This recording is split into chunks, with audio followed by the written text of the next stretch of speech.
go. 5 minutes to go until the start of the final block. 观众朋友们，还有1分钟，决赛即将开始。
Welcome to Hohhot, or Hohhot, and the third and final day of competition of the Hohhot Grand-Prix. Hohhot, the Blue City, is the capital of Inner Mongolia, located in the north of the People's Republic of China. And it is the region's administrative, economic and cultural center. We're about to get underway with the final block, and we're going to begin with the first of the bronze medal matches in the under 90 kilo category. This features Nemanja Majdov of Serbia, and he's up against Jesper Smink of the Netherlands. It'll be Majdov in the white judo gi, Smink in blue, and with commentary on this and all the medal matches, it's a very warm welcome to former world champion Loretta Cusack-Doyle. Good afternoon, Loretta. Good afternoon, Sheldon, and yes, it's going to be a very exciting third day of judo, and what a pleasure it is to be here. And we're going to see kicking off with this under 90 kilos, and as you can see, the statistics is higher up on that world ranking.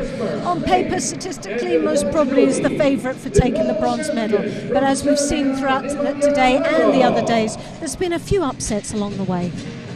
The referee in the middle for this one is Turbat Entsetseg of Mongolia, and Loretta was using a colloquialism there that they use in English about kicking off. Well, it might kick off here because Majdov is still smarting from his loss to the current Olympic champion Baker Mashew in the previous contest. Baker Mashew got injured, by the way, in that contest. That was very sad, and hopefully he'll recover well and very quickly indeed, but it's not always nice to hear that early stages, or especially at the early rounds of qualification for the Olympics, that someone picks up an injury that causes them not to participate anymore in the tournament. Well, let's see how Majdov recovers from that loss.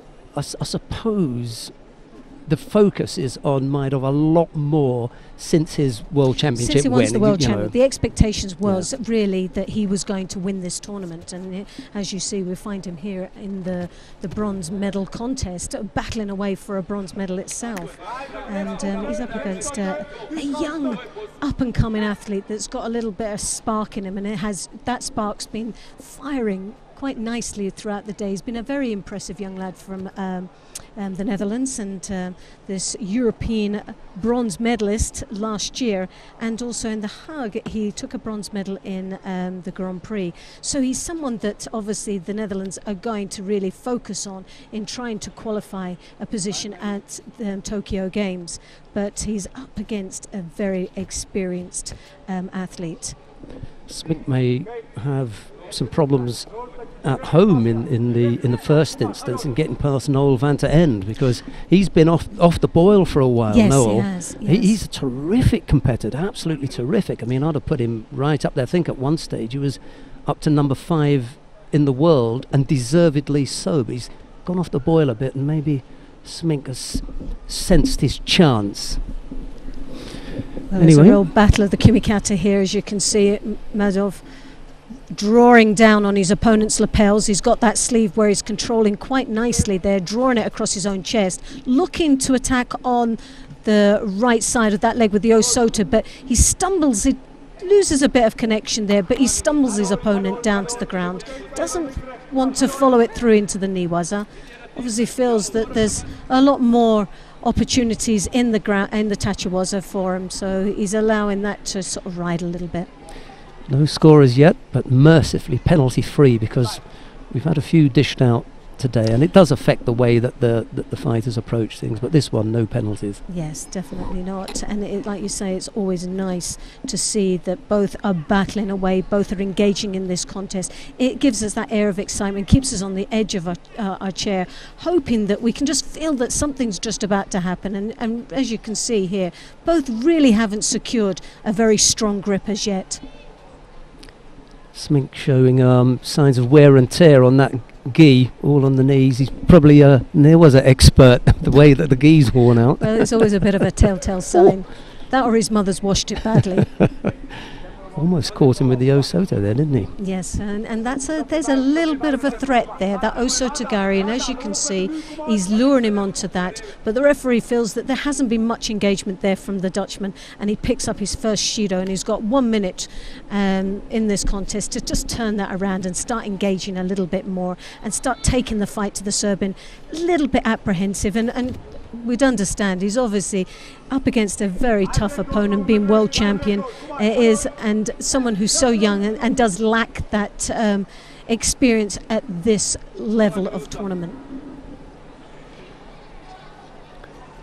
Sometimes when it's a little bit tactical, as this, it can leave you feeling a bit flat. But both fighters here have been really looking for openings. It's just that they're technically very good at the gripping. Definitely, they're tempting each other a little bit, and it's really, this is playing a bit of a tactical game. There was a Sutemiwaza attempt there from the Serbian as he draws his opponent down, but he didn't really look as if he wanted to engage in the Niwaza. There wasn't any follow-up from there.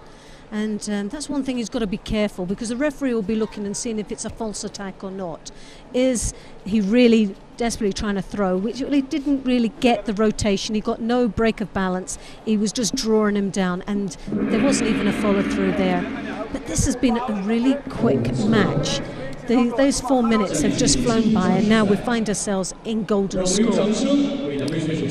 A chance to catch your breath, and then we're back underway. This time, as Loretta said, we're in the golden score period. A single Shido picked up by Smink. Maidov remains Shido free. The first one to score then will win. Any score will end it. The penalties can't end it until they get up to 3, so that's still a good way off. The score seems most likely. Well, Maidov there, as you can see, had a very, very strong grip. He was tempting Smink with the Osotogari, and then he made the vital mistake there as he ducked under his opponent's arm, which, if he didn't use it, he would have picked up a penalty. So he's got to be very careful there. Koichi wrapped right round the ankle, draws his opponent down to the ground, just very short of getting a Wazari. But nevertheless, one of the strongest attacks we've seen so far in this contest. Smink just felt that coming and managed to turn onto his front, but he was in nice and deep there, got a good hook. A real expert at carrying that one out is Tina Tursteniak. Yeah, oh yes, definitely. Brilliant at that. Maidov there just overstretched himself. The Osotogari, and we've seen that being tempted a few times. He came over, right over, got that body contact, just allowed it to slip through rather than drive in. So he's picked up the second penalty there.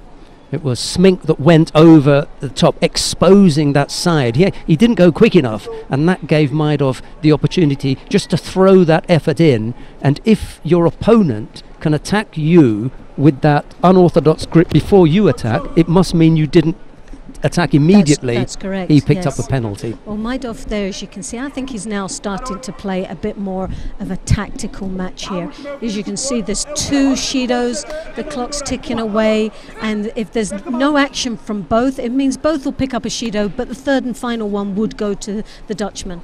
And as you can see, the very strong grip, he's being very negative there. He's not doing anything that will threaten him, but he's not actually making the Dutchman look passive.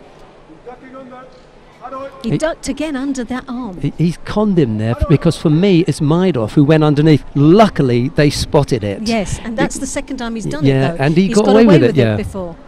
Yeah, and as Loretta was saying, just that little bit too, searching for the wrong thing. If he just kept going, he would have stayed penalty free. But he thought he'd be clever, duck underneath and see if he could draw the penalty. Well, Smink went for a Sasai, sort of a Hizuguruma type thing there. It was an exchange. He lost his balance. He's come closest to scoring, Maidov, hasn't he? Yes. Just that little effort there. I mean, it was untied, but he came close to scoring. He looks a little bit more physically more powerful there, especially with the Kumikata. But the Koji Gaki, that lunge that he put in early on, that was a pretty good effort. Well, he's got that right hand, he's cupping the shoulder of his opponent. He's luring his opponent onto that leg. It's as if he's tempting him with it, but that was a silly error there. For someone so experienced to just turn his back and feel that just because he's on the red, that he's safe, and that's not the case, because his opponent was still engaging in an attack. And there was no mate. No. The referee had not called mate. You keep fighting until you hear mate. Oh, goodness me, yes. 2.5 minutes of golden score gone. There is no score, obviously, or else we'd have finished by now. But this has been an interesting contest, given the fact that Smink, quite a way off in the ranking list as opposed to Maidov, who's up there, has given a good account of himself here, I think. Oh, he's had a great performance throughout the whole day, really. He's definitely a deserving person to be into this medal contest. But it is just about maturity here that he's just he seems to get the slight edge at the moment. Now, for me, Smink, he's got nothing to lose. He's got it all to gain. He could beat the world champion and take a bronze medal if he was just gutsy enough to just go out there and fight it. And easy to say, maybe not so easy to do, but he's got 2 Shidos on the board. One more would result in a hand Sokimaki. For me, if I was him, I would go for it. I would ruffle his tails, make sure that he's shaken up a little bit, create an opportunity for himself, and go. Now we've got a different situation. We've got 2 Shidos, 2 apiece. The next one would be the hand Sokimaki for either one of these athletes. He was just hanging back there, Maidov, wasn't he? He wasn't Maidov really just, doing a great deal. He's hoping that Smink will have picked up a penalty and ended it. Maidov there put that dropsy and Aggie, a little bit of a desperate attack there, I feel. And those sort of attacks he's got to be very careful with. It's been a long day for Maidov. I think he's had some tough contests because he is a target. You know, that red back patch is a target and the others are aiming at it, and he's on the receiving end of everybody's concentration. Well, Maidov there, as you can see, he was holding that belt. He looked very negative indeed, and I'm surprised they didn't call Matty on that. I really Very am. tired. Very, very tired looking. A nice drop there for the Dutchman. This is where you have to dig deep now. This is where sometimes that youth comes in. There's sort of the energy that he can sort of produce at the latter stages when everything else is just depleted.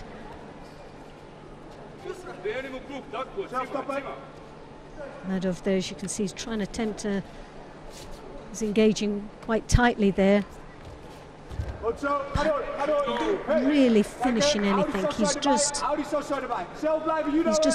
punishing his way through. He's trying to intimidate the Dutchman, and it's just not working. Must come up with an attack. There's just no strength left to generate an attack. Oh, well, that was almost a massive mistake there. He held on, went over on the same side, and just left his right side just so exposed.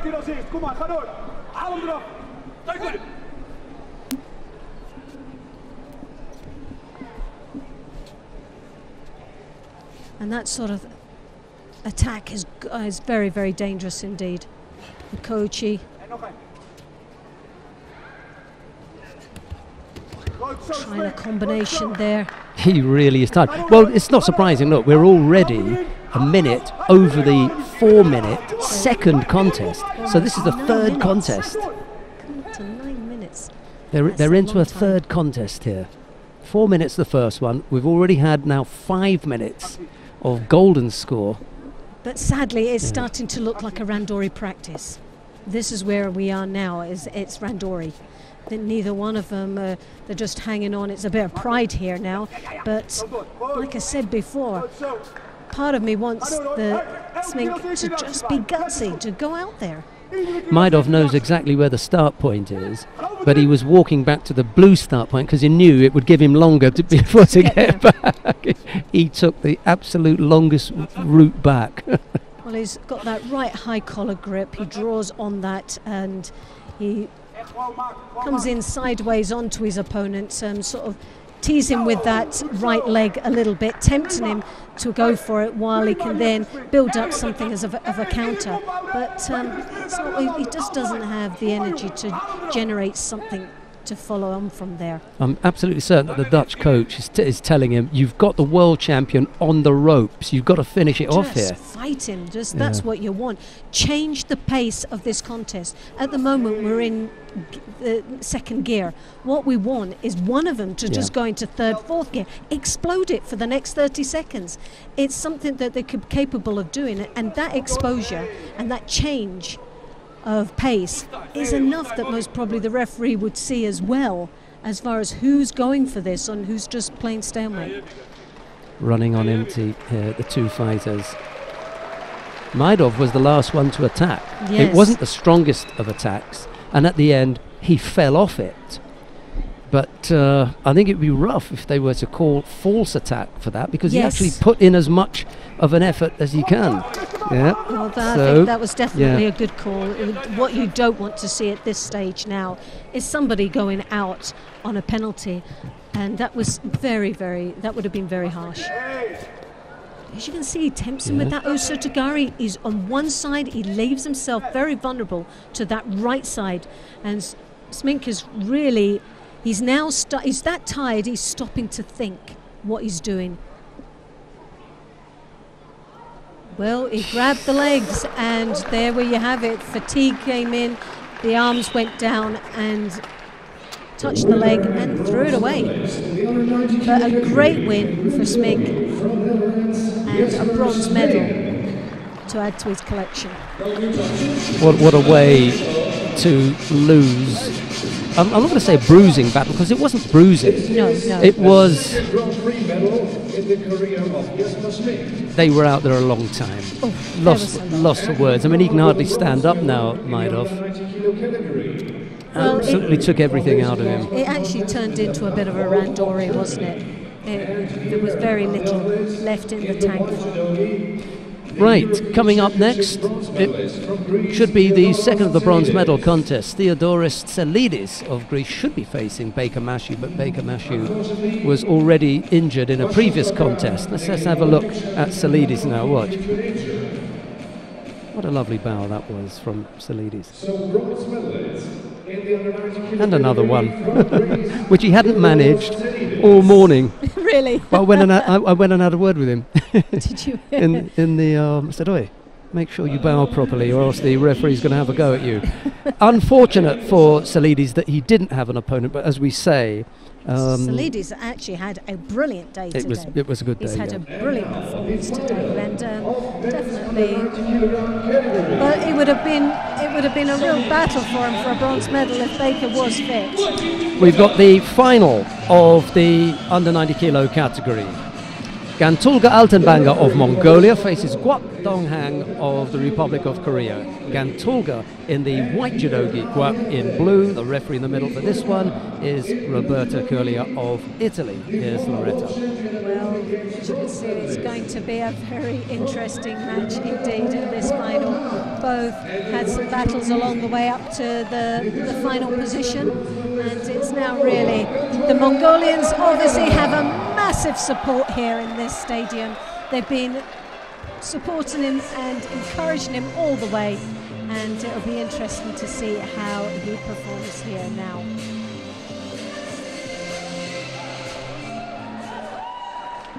Gantulga, the Grand Slam in Ekaterinburg, took the bronze medal as well as a bronze in the Grand Slam in Dusseldorf this year, so he's had an excellent outing and quite familiar being on the centre stage of a major tournament like this. Guak Korea, world bronze medalist last year. He's obviously tipped as the favourite, but as far as the crowd is concerned, the Mongolian has really got a massive fan base out here. Well, he'd previously been world champion, Guak Donghang. Well, world champion back in 2015, and also a silver medalist in the Masters last year.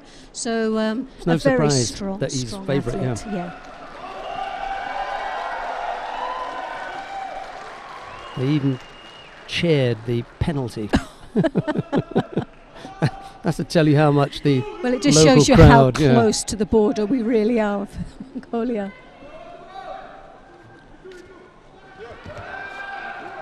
Nice attack there from Guak. Follows it through nicely into the Niwaza. Not really finding an opening there for himself in the ground, but sharply transitioned down there. Gantulga looking a little bit apprehensive there, as you can see. Every time the Korean grips up, he breaks that grip off and he backpedals slightly.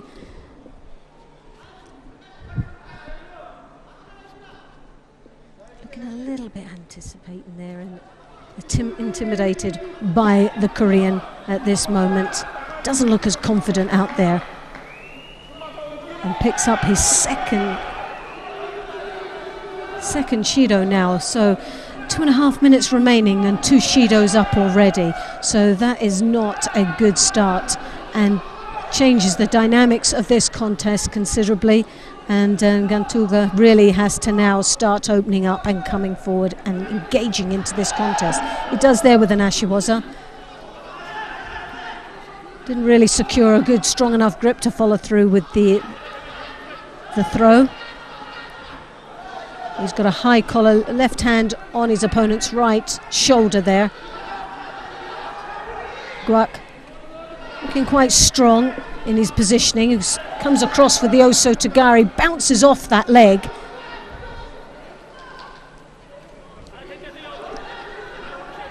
Now Gantulga looks quite strong out there now.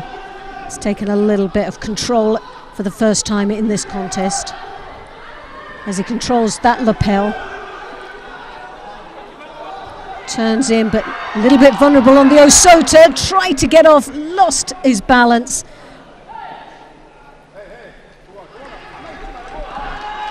Lucky for Gantulga, he just landed onto the bottom.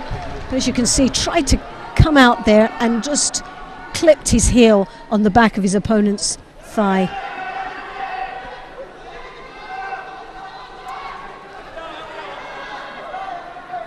Guak trying to advance onto him, looking for him. He's got that Oso Tagari, caught the head.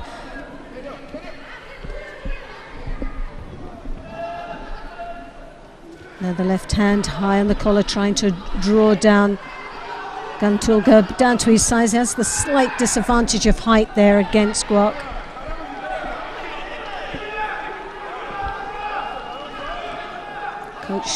Both coaches trying to give some sound advice out there, but it is a real battle in this gold medal contest.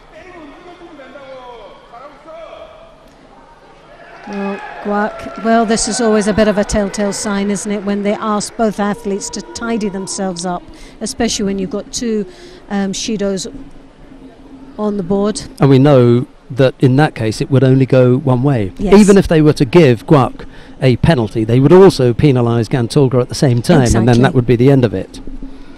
It's a shame, really, because, you know, it was nice little battle, but it just took too long. Yes. He started off, the Mongolian started off very, very slow, and literally within a minute and a half had already picked up 2 Shidos. And that's where we said the dynamics of that match completely changed. Instead of actually having a little bit of control, what he was playing a chasing game. And he found it too difficult to get into a position where he could even attack Guak, so he was always behind. Well, you can't go that far behind and then try and make up the loss of a minute and a half against a world bronze medalist and a world champion. He's got some pedigree about him, so he's going to know exactly what to do in that situation. Coming up next, the first of the bronze medal contest in the under 78 kilo category. Park Yoo-jin of the Republic of Korea faces Samantha Suarez of Brazil. It'll be Park in the white judogi, Suarez in blue, and the referee in the middle for this one is Lubomir Peter of Australia. Here's Loretta. Well, Suarez obviously has the upper hand of the head-to-head beating her opponent. And but again, both these athletes have had a very good performance throughout the day, and it'd be interesting to see how they compete against each other this time round. Park Asian Championships was a bronze medalist back in 2017, and previous other results was a silver in Tokyo Grand Slam in 2016, along with the Mongolian Grand Slam, a bronze medal.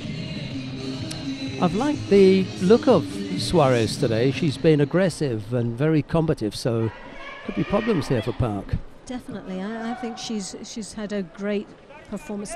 I think all the Brazilian teams today that have fought have been quite impressive. I've really enjoyed watching their matches. Suarez, Pan American champion.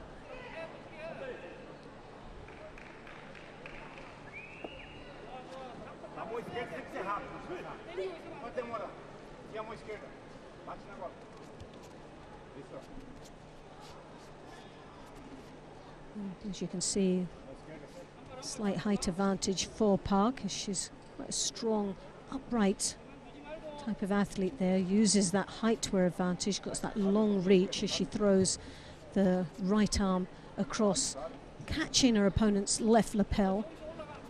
Oh, but what a finish there. That was beautifully done. Stepped across for the Taetoshi. In fact, just that little bit of a harai goshi there that was thrown in at the end.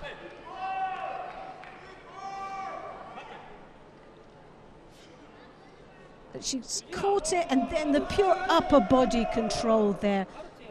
Nicely done. Anticipated well Park's first reaction. I'm okay with the Wazari, to be honest. Yes. And so are they. They've had a second look, and I think he gave the right result. Oh, definitely, yes. Down on the side, and then a push down from that second effort, Yes. like you were saying, rather than a straight throw and roll across the scoring part of the body. That's slightly different. Yeah. So I'm okay with Wazari. Now, this can just put the pressure on Park, or she can, as an experienced athlete that she is, can just get angry with this now and start fighting back. It started off as a little bit of a slow sort of entrance and beginning of this contest. She got a grip, she came in half-heartedly with the attack and paid the penalty for it. She's now finding herself down a Wazari. And Suarez there, as you can see, defending quite nicely. She's got the left hand hooked in on the lapel. She's controlling her opponent's right shoulder and is looking to take her opponent's left sleeve.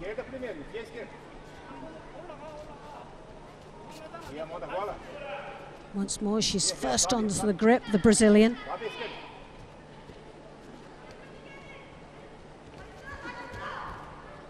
Suarez dominating the pace of this contest right now.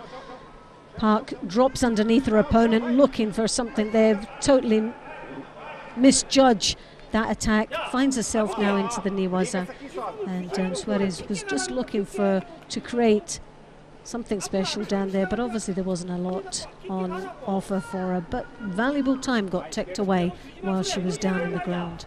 So 1 minute and 40 seconds remaining in this contest. Park, right hand on the lapel.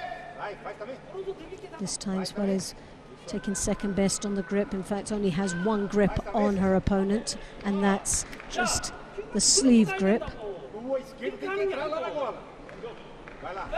Park picks up the second Shido. Now, again, a lot of pressure now goes on Park. 1 minute 16 seconds remaining. Suarez up with a Wazari with a very comfortable lead now, and has been able to control the pace of this contest to suit her style. Suarez, if you take into consideration the fact that she's the number 2 in her country, Yes. we're going to get to see the number 1 in a couple of fights' time. That's right. Not bad backup, is she? Nice throwing skills. She's got good movement. She's not big for that weight category. Just Well, they have a Japanese coach, don't they? And Yeah. what we're starting to see with the Brazilian team is they've got a bit of a Japanese flair about their judo. They move very elegantly around the mat. Their timing, their feet, their posture, and the combinations they're using, it flows. It naturally moves and progresses well. And this is what we're seeing here. The Brazilian's got nice, strong, controlling grip. She uses her feet well. She controls the pace of this contest. She is in the driving seat. She is up with a Wazari. She doesn't really need to do anything serious. She's obviously picked up the second Shido. The one thing now she can't do, and there's still plenty of time, is to pick up that third and final Shido for a poor attack or bent over posture, or any infringement. Any infringement of the rules. Oh, and it's something like that just as cringeworthy that she dropped there. And that's the sort of thing she's got to be so careful with. There was no need for that drop.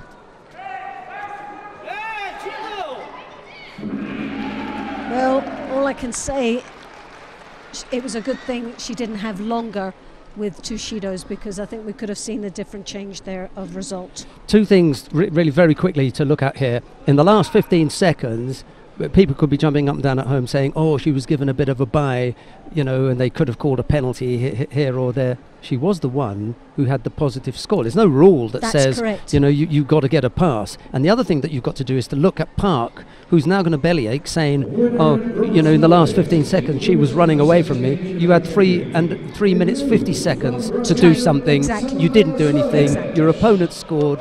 How much do you want from us? And the thing is, it reflected on having the two Shidos. What was she doing to gain the two Shidos? Nothing. Yeah, sorry about that. Sorry. You know.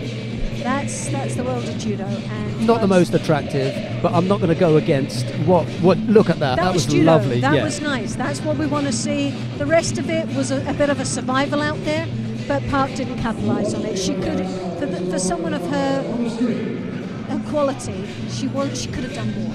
And it's very similar to a football team that scores a goal and it's 1-0 and they spend the next 10 minutes defending. Nobody calls them for anything. No, They've scored the goal. Exactly. Right, okay, there's our rant for the day, or mine that Loretta just came and helped me with at the end and joined in. Thanks for on your that. soapbox. There's plenty of room. Right, okay, we've got a second bronze medal contest coming up for you now. This is in the under 78 kilo category. Karen Stevenson of the Netherlands faces Samahawa Kamara of France. Stevenson in the white judogi, Kamara in blue, and the referee in the middle for this one is Okada Yasuhiko of Japan. Well, the world ranking says it all. Stevenson in the 7th position and Kamara in the 24th position. They've had head-to-heads 4, and it's been 2 apiece. Who's going to get the 3rd position? Well, they both know each other very, very well, and it'll be interesting to see other statistics very, very close. And it's going to be a very even match. And as you can see by the stern face of Stevenson, she's up for this.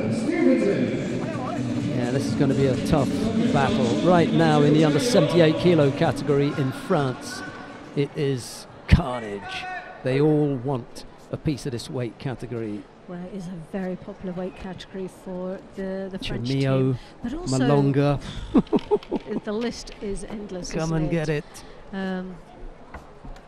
Kamara here comes in straight away with that high collar grip, controls quite nicely. Stevenson looking a little bit uncomfortable there, trying to draw ahead from being engaged. There was the Oso Tamakikomi that Kamara has been executing all day, and it's been very, very successful.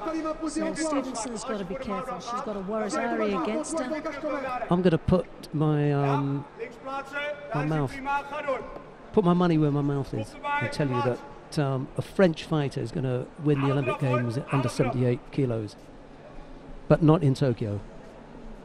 Oh, right. In Paris. Oh, yeah. Oh, there's going to be a few gold medals in Paris, I think. But I think one of Definitely. these, Samahawa Kamara or Madeleine Malonga. Malonga, I think. Malonga always impresses me. Yeah. Oh, the Osota into the Makakomi. And Fantastic maybe that's why. finish. And she just made that look so easy. She may not make Tokyo, but I tell you what, she'd be happier to win it in Paris, wouldn't she? Yeah. But that's a long way off. But that was beautifully done. Stevenson Well, getting caught there, unfortunately for her. Totally dismissed the Dutch girl, and that makes it 3 wins to 2 now. So she takes the lead on a head-to-head. And it really was beautifully finished. That was powerful. She's been Really doing that powerful sort of finish. judo all day. That Osota Makakomi has been very, very successful. What my fear is that she overuses it and becomes very predictable. Maybe she's just a little bit like Chamillo and Malonga, her 2 teammates. They're just too powerful to stop because you know what's coming. You just can't stop it. They're just too strong. Well, I think that what you've got is not to allow her onto the double side with that lapel and sleeve at the same time. When she powers that shoulder through and hooks those very long legs in around the back, there doesn't seem to be any rescuing.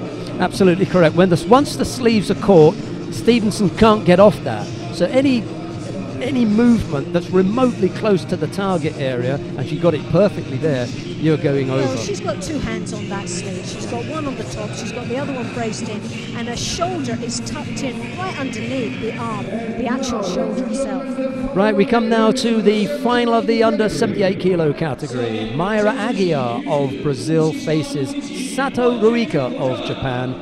It'll be Aguiar in the white judogi, Sato in blue, and the referee in the middle for this one is Gostini Balas of Hungary. Here's Loretta again. Thank you. Well, Aguiar, number one in the world champion. In fact, double world medalist. She won a world title last year and a medal in 2014. So this young lady is someone to beat, and has had a great performance here today. Latest result we've had from her back in Düsseldorf, she picked up a silver medal. Sato, on the other hand, again in 2007, 7th place in the World Championship, so she wasn't that far off taking a medal, but she got a gold medal. So the last time these athletes competed against each other was in Düsseldorf, and that's where Sato had won. So that'll be an interesting one. Can she continue that line of success? I'm not kidding. When I tell you this is going to be punchy. I mean, this is going to be rough. Aguiar's been out in Japan on a few occasions, and I've heard it said that Oh no, really? that they're not the best of mates. Yeah. Well, it's never personal, it's only business. That's what they normally say. You cannot chat to a calmer and more receptive and friendly individual than Sato Ruika off the mat. Yes. On the mat is a completely different thing. She looks to be a little bit of a battler, and she has battled away throughout this day, and quite an aggressive approach to a judo. Aguiar, very strong, like all the Brazilians that come across here that we've seen today. Their performance throughout this whole weekend has been very, very good. Like I said, they've got one of the Japanese coaches as well working with them, so that little bit of flair is starting to come into their judo. They've got great niwaza, so they've got a good overall package. So this is going to be a real clash of styles and strengths, because both are very, very good technicians. Shido apiece at the moment. See if they calm down a little bit. Not sure what it was that Aguiar lost there, but whatever it was Gostini Balas deposited that in his pocket. Aguiar, as you can see, with the left hand around the back. Sato, as you can see, her head just pushed into the side of her opponent's head. She draws in a bit of a head-to-head clashing there. Neither one of them really wanting to make the next step. It's just about the securing the grip, controlling the pace of this contest, and both of them seem quite happy just to stay engaged in a head-to-head situation. Aguiar there drops to the knees, looks a little bit, but as you could see, the hand was tempted, wasn't it? It was there, as you would say, loitering around, waiting for something. But, nice choice of word there, loitering. Sato with the Osotogari overstretched herself slightly there. She's got to be very careful. Aguiar steps with the Osotogari, and really poor timing and very poor judgment on that movement. And the other thing was, going over, she didn't react to that position. Sato hadn't secured the Osaikomi yet. She could have been out of there and still in with a chance. But she was so upset at having got caught that she just froze for a second. Sato put the timing on that. She overstretched herself, that when she did get caught, that overstretching of her body, she couldn't actually move quick enough. Sato Ruika upsets the world champion. So that's now 2 in a row, even though it's still on the balances of the Brazilian having more wins. But the latest wins, Sato is now starting to punish her on these circuits. Gold medal goes to Sato Ruika of Japan. She really is a very pleasant fighter off the mat, but she's completely consumed by, for me, an over-aggressive stance on the tatami. Look, she's waiting for Aguiar to leave the mat before she bows. She's got all of this kind of, aura about her when the fight's finished, but when it's on, she's got that little girl next door look, and butter wouldn't melt in her mouth, but you just wouldn't be on a judo tatami with her. No thanks. Here are the highlights. We'll be back with the awarding ceremony for the men in the under 90 kilo category next.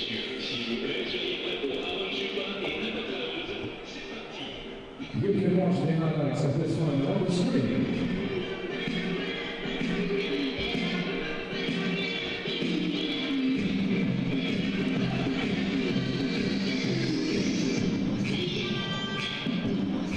Ladies and gentlemen, now the awarding ceremony of men's under 90 kilo. Well, a bit of a surprise as the fighters come out for the awarding ceremony. One would have assumed that with the world champion and the Olympic champion here, one of them would have made it to the podium.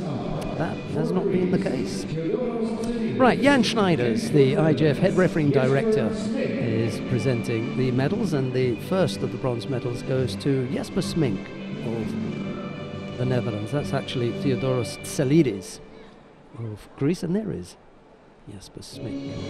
Theodoros got his medal first. The silver medal goes to Gantulga Altenbanger of Mongolia.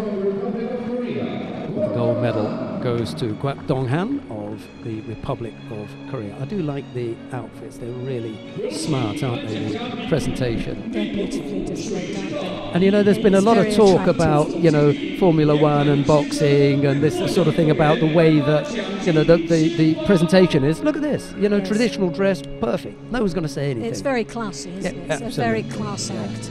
Yeah, that's nice. There is Tselidis, got a cut on his chin earlier on. He was really roughed up, and as I said, I spoke to him in the warm-up area just before he came out, and he's a really nice fellow as well. He was all animated. Well, I guess he was animated because he knew he didn't have to he didn't have to fight. I think that helps, doesn't it? And there is Kwak Donghan of the Republic of Korea. He take another gold medal. And now the national anthem of the Republic of Korea.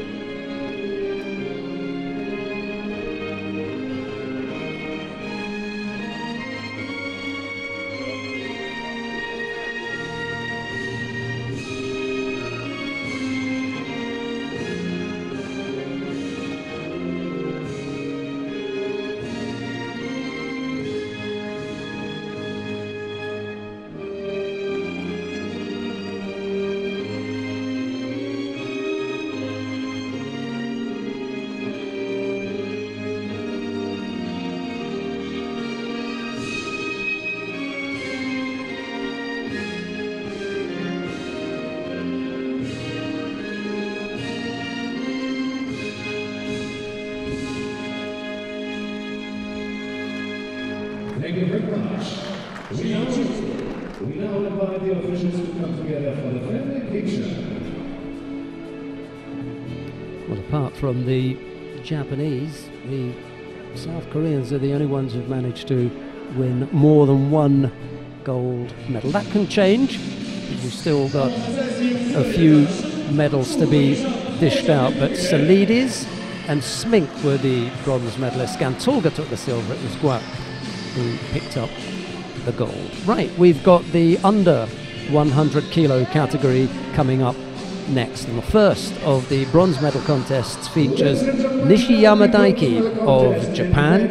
He's up against Ramadan Darwish of Egypt. It'll be Nishiyama in the white judogi, Darwish in blue, and the referee in the middle for this one is Velimati Karinkanta of Finland. Here's the left. Well, there's a massive difference there in the world ranking, 14 to 268. Head-to-head, neither one of these are competed against each other, and the other statistics are very, very close indeed. Performance-wise, Nishiyama, sorry, get that out, has had a very good performance today. He's been quite impressive, and so it'll be interesting to see how he comes across with Darwish, who is the African champion this year and also took a gold medal in Tashkent. So he's very familiar to being on centre stage, battling away for a medal, but will he come across someone who's actually shown a real flair on this tatami here today?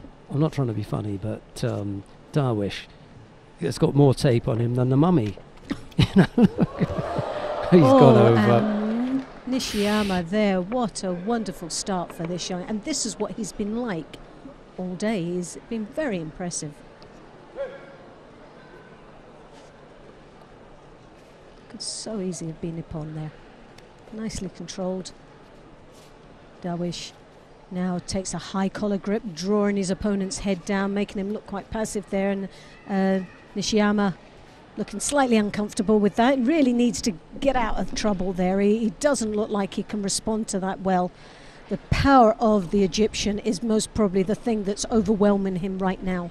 His upper body strength is incredible. Very powerful indeed, and that's reflecting here what we're seeing. No doubt Nishiyama wants to be up and out of there. He just doesn't want to risk doing something on the way out that opens him up. But the thing is, as soon as if the head comes up too drastically, what he does is puts his weight onto his heels, which could open himself up for the Osotagaris or the Ojigaris, and we have seen Darwish do that.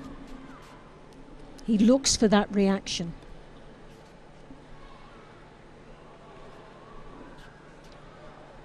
Early score for Nishiyama. That's just slowed Darwish down. And now Nishiyama picks up a passivity penalty, as does Darwish. There's just a little bit of a lull in the action there, as Nishiyama found it difficult to get himself into a position where he could attack, and Darwish just settled down, trying to recover from having gone over so early. Well, once more Darwish, as you can see there, with the left hand high on the collar, drawing his opponent's head down. But for someone who's a Wazari down, you would have thought he'd start changing the dynamics. We've seen this positioning already, and the only thing he received was a Shido for it, because he's not engaging with it. If they think the referee's fooled by a couple of kicks, as we could see, because they're not even sweeps, because they're not breaking the balance there, well, they're fooling themselves, because they're not attacks. Nishiyama picked up a second penalty, I think. Well, he's under pressure with that high collar grip, but no, both of them. They do, and now a second penalty goes to Darwish. Yes, sorry. So neither one of them really. They might have strong grip. Darwish has the upper hand because he has a very strong controlling left hand on the collar. He's drawing Nishiyama down. He's making Nishiyama look very passive indeed, and you would have thought he would follow it through with an attack, but obviously not.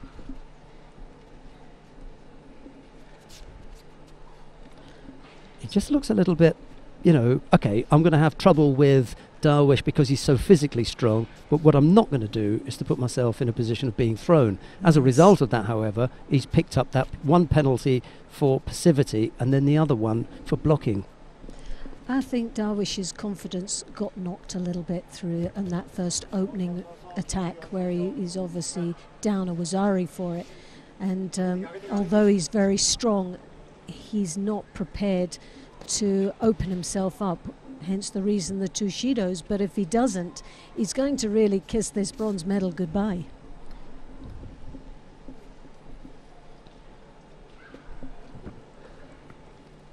Now, on paper, statistically, Darwish should have been the one that had the upper hand in this contest, and it's Nishiyama that has really leaped ahead with the Wazari.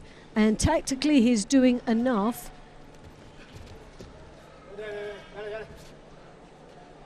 Darwish goes down into the ground, but again, he's face down. He's on the receiving end of Nishiyama's Niwaza, and the Japanese are very, very clever on the ground. As you can see, he's trying to work away there. Darwish Swiftly comes back up onto his knees for the mate situation.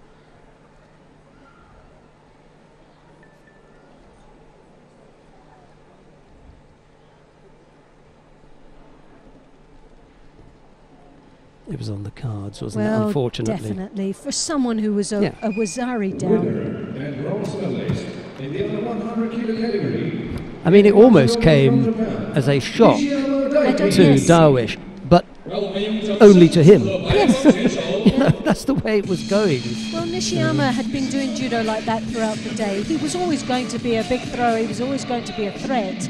I didn't think he was going to be as much of a threat, but I think getting caught at the beginning of that contest was, he went into, like you say, he's gone into shock, and he never performed after that. He survived. What a decision by the referee. For me, if he'd given Ippon, I'd have said, yeah, okay. Just one replay shows that he goes onto his elbow first, and then he rolls. You know, I like to think that that's a really good view of it. I like to think that we know what we're talking about when it comes to referee. They see these things in isolation. Just there the hand goes down, then the elbow, then he rolls. That for him, it took a while as well. He didn't give it right away. No. Took his time, said, that's Wazari. Now I would have said, okay, that's Ippon for me. But that's probably why he's got the badge and I haven't. Exactly. But like you say, it was very dramatic, his entry. It was high, it was explosive, and you thought, that's going to go for it. We come now to the second of the bronze medal contest. Joachim Devarby of Sweden faces Grigori Minashkin of Estonia. It'll be Devarby in the white judogi, Minashkin in blue, and the referee in the middle for this one is Vladimir Nutsubidze of Georgia. Loretta. Thank you, Sheldon. And yet again, this is, well, we've said before, there are going to be some very interesting matches. This weight category under 100 has been interesting throughout the day. And Davy from Sweden took a silver medal in the Hague, but this time last year was bronze medalist. So will he repeat the result from last year? Well, the Estonian is the only one that's stopping him, and the European bronze medalist back in 2016 is very capable based on performance here today.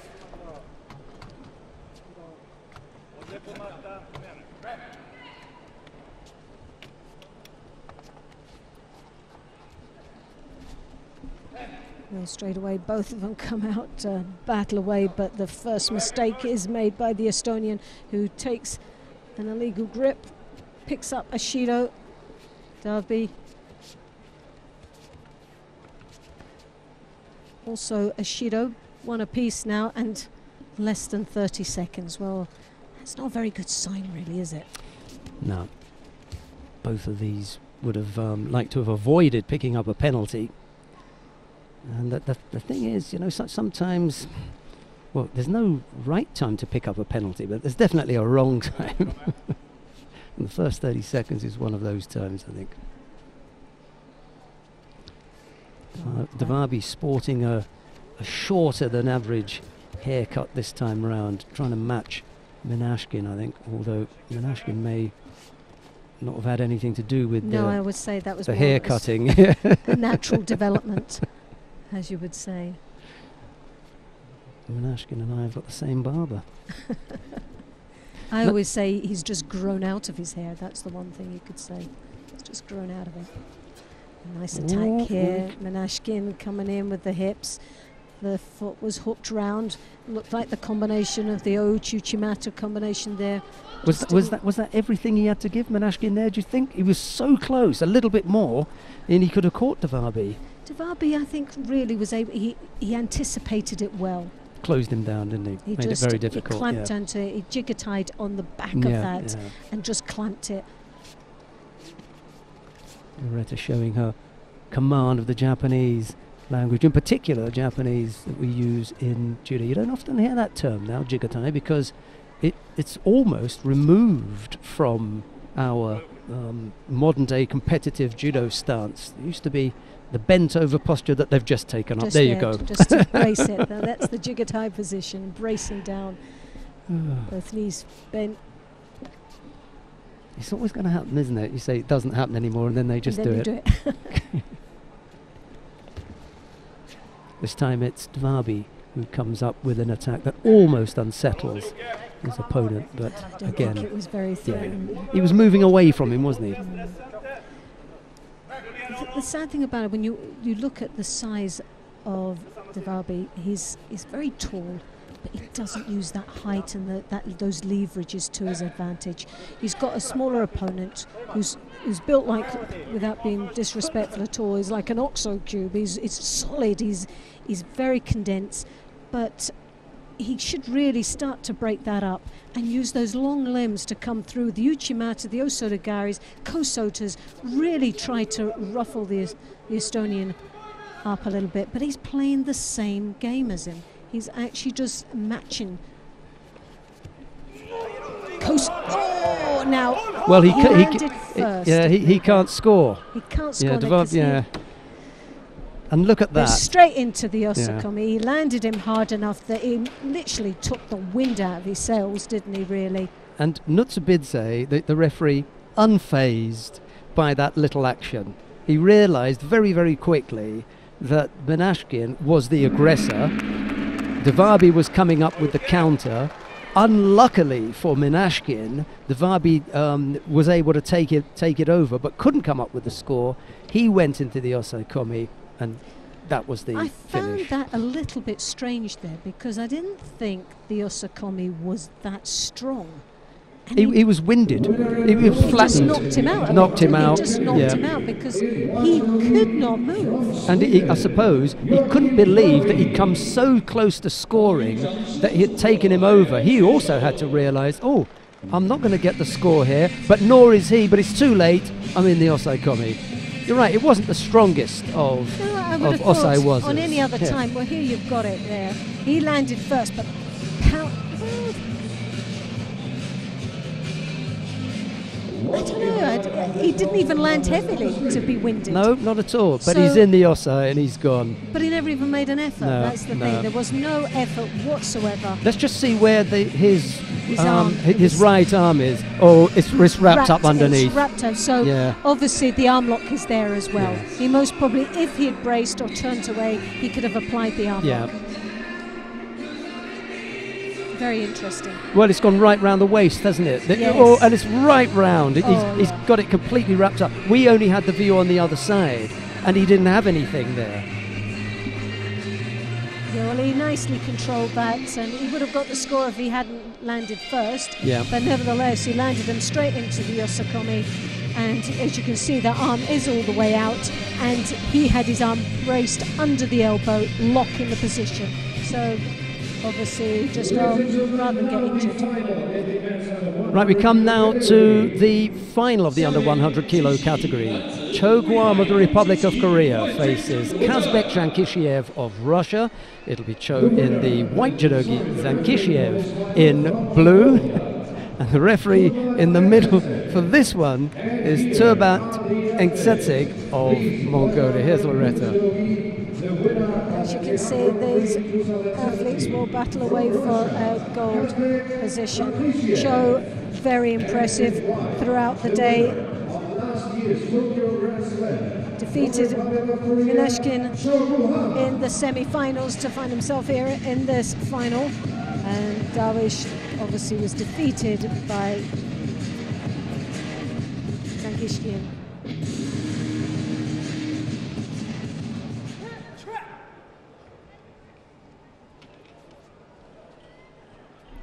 So really this is going to be a very interesting match. Cho, gold medalist in the Tokyo Grand Slam last year. This year, silver medalist in the Paris Grand Slam.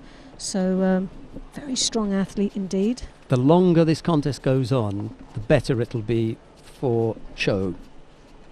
He's got incredible staying power for the heavier weights, in particular for a fighter who's not in the greatest of shape. Yes. You know, he with the best will in the world, you know, the description that best suits him is chubby. you know, and he is, and he accepts it. He's a nice guy. He came down from plus 100. Oh, right. By the way, he used to fight at plus 100. He must have been like a midget in that weight category. Zankishiev, he's got good throwing skills. If he does this early and gets past Cho with his physical strength and throwing skills, all, you know, great. If this goes long, I think that Cho will have better staying power than Zankishiev. Well, it'd be interesting to see. Zankishiev at this moment is looking very strong out there and is controlling the pace of this contest. His gripping skills are very good indeed, and putting Cho under a little bit of pressure there. He's looking a little bit apprehensive as he engages against the Russian. And as you can see, that right hand that throws over on the left side of Cho is very powerful indeed and very intimidating. He's got a great low right-sided Marotti. Seoinage has Cho, and he threw beautifully with that in the semi-final. What's nice with the grip there that the Russian has, he catches the high collar, but he doesn't overreach. He drops the elbow in and then he braces in. So it really is a powerful grip, and it's very controlling. It was Menashkin that he threw in the semi-final for Ippon with that yes. Marotti Seoinage. It was beautiful. Beautifully done. And it's the kind of technique that you would associate with slightly lighter weights and not at the heavy end. He used to use that when he was in the plus 100s, but it was even harder for him to, you know, come up with the scores because they were that much, you know, bigger than he was. A lot more weight to move around. Zankishiev starting to drop the head slightly. Cho's just picked up a single Shido, just gripping on that one side. He's just moved the right hand there. See, this is the threat against Cho, is that right hand that goes high onto the collar. If he allows him to keep that. Oh, and the Kochigari, nicely done. Cho stumbling his opponent backwards, just didn't get that finishing flair to it, but nevertheless it's most probably one of the strongest attacks we've seen so far in this contest. And we haven't seen him with the Marotti Seoinage as yet. No. Kazbek will go and, that's the kind of guy that he is. He's such a nice judoka, Zankishiev. He didn't wait to go back. He followed him all the way there to say, okay, look, that was my fault, I'm sorry. Well, like we've said before in previous contests that we've seen, that there's been some aggressive fighting there, and it's a contact sport, and we expect that sometimes the timing isn't going to be there, and when it isn't there, we get some terrible clashes. That looks quite aggressive, but there's the drop Seoinage that you were talking about, Sheldon, but it was anticipated very, very well by the Russian, who picks up the first Shido now, so it's one apiece and 30 seconds remaining, so now it's even this contest out. They're both really having to do some work out there for this gold medal. It's not going to be an easy match at all for either one of them. They'll definitely have to earn that medal.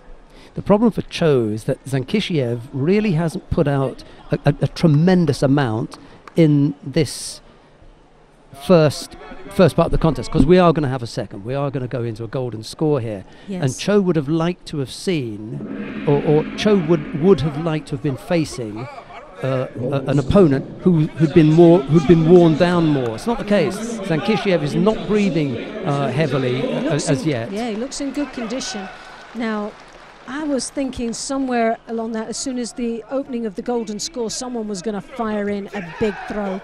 It didn't happen, but there was Cho once more with that Koichigari. That's the second time we've seen it. It's the second time that the Russian has stumbled backwards on that. And the warning signs are out there, aren't there? His feet are working very nicely for Cho altogether. For the setup for the Seoinage. Koichigari stumbling back, forwards to try and break himself. Classic combination of techniques. And when he attacks with the Ippon Seoinage, for me, it's not as devastating, it's not as dangerous as the Marotti, because the Marotti is more of a commitment. With the Seoinage, he can get away, just in case it's not a strong one. But with the Marotti, like there, he really's got to put everything in. And now you can see Cho's tactic. 2 more attacks if he's quick now to the attacks, because Zankishiev has slowed down. We're in the in the golden score. 2 more attacks from Cho. Yes. And it will force a penalty for Zankishiev, who's already picked up 2 penalties. He's got to be clever here, the Russian. Well, what you said right at the beginning, if Cho could get past the second, third minute, then he could start coming back and looking very strong against the Russian. And there we have it. Nicely done. What a finish. He walked straight onto that. With his favourite technique. Now, was it the Marotti? It was so quick, I didn't see if the elbow went through, or was it just the Cianagi? It's interesting for us. I mean, I'm not sure that it's interesting for the people at home, but from a technical point of view, what I'm saying is that commitment from Cho is different when he's got the two techniques. One is to put in an attack and keep the attacks up and set your opponent up, put some pressure on. The second one, the Marotti, is the one where I'm really looking to throw here. Let's see. And he didn't show that many times until the golden score. And then he started putting it in. He went straight into another gear. He then stepped it up, and that was it. It was away. So you were very right. Right at the beginning, you predicted if it got past the 3rd minute, then Cho had the real advantage of taking the medal. And normally when people, let's have a look and see what it is. It's the Ippon Cianagi. Ippon Cianagi, nicely done. And it was direct. Didn't use his feet at all. Directly in. He was under pressure, and I think what was happening there is the Russian was trying to pressurize him on the edge of the mat, so he was coming forward, because 2 Shidos apiece, 1 more stepping out would have been another Shido tactically. But what he did was put himself under the situation of being caught with the drop Cianagi, the Ippon Cianagi. For those of you at home who like to execute that technique, look at where Cho finishes up. Cho's not on his knees when he finishes this technique. He uses his knees to get low, but he drives off his feet. He drives off his feet, and that's what takes Zankishiev over. It's not just a simple roll over the top of the body. It's that finish with the feet where he drives off. That's terrific work. He got stronger as the contest went on. And you predicted that right at the beginning. That's exactly what you said. Mohammed Marija, the IJF education director, is coaching and education director, is presenting the medals in the under 78 kilo category. And the first of the bronze medals goes to Samahawa Kamara of France. Samantha Suarez of Brazil picks up her bronze medal, and her teammate Mayra Aguiar picks up a silver medal. But the gold medal goes to Sato Ruika of Japan.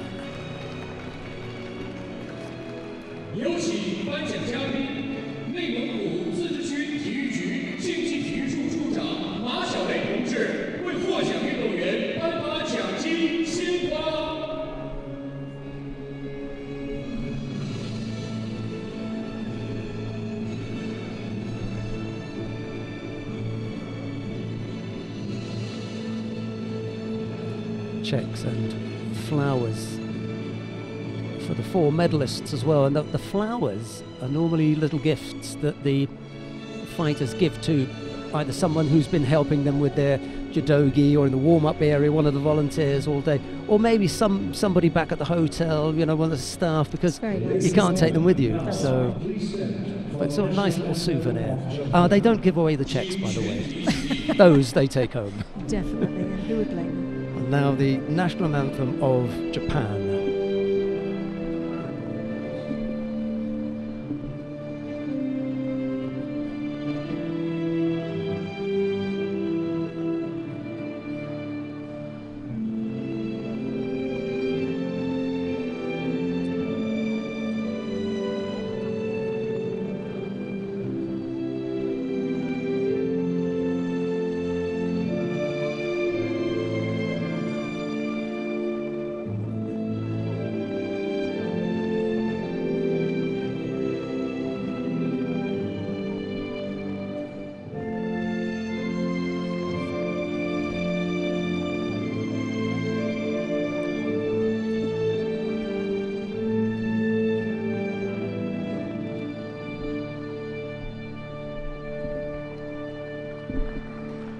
Thank you very much. We now invite the officials to come together for the family picture. Right, we've got the family picture with the officials. And then we'll just have the winning quartet after that. And then we'll have the plus 78 kilo category. We've got 2 more categories to bring. There's a happy and smiling Hamasawa Kamara of France. Suarez too can have a big smile. She's like a supermodel out there on that podium, isn't she? She's got earrings in as well. Look, she's put the earrings in. Definitely knows how to pose. That's Aguiar got the silver and Sato the gold. Yeah, she does know how to strike a pose. Exactly. Right, we come to the first of the bronze medal contests in the plus 78 kilo category. Han Mi-jin of the Republic of Korea faces Wang Yan of China. It's Han in the white judogi, Wang in blue, and the referee in the middle for this one is Sławomir Konachki of Poland. Here's Loretta. Well, there's no head-to-head. These 2 young ladies for the first time are coming together and battling away for that bronze medal. And this time last year was the gold medalist, so she's the reigning champion of this tournament. Can she take a medal? Well, we've just got to see as Wang comes in, as you can see. Wang's silver medalist in the Paris Grand Slam this year, but Han, back in 2015, was the junior world bronze medalist and also 5th in the 2014. So obviously quite a strong young athlete that's coming through the rankings into senior division. But as you can see on our picture there, is that what a size difference. And most probably one of the smaller ones, but Wang definitely the tallest in this division. An amazing size of an athlete who comes in for the Osota Makakomi. Very strong attack, a great opening for this bronze medal contest.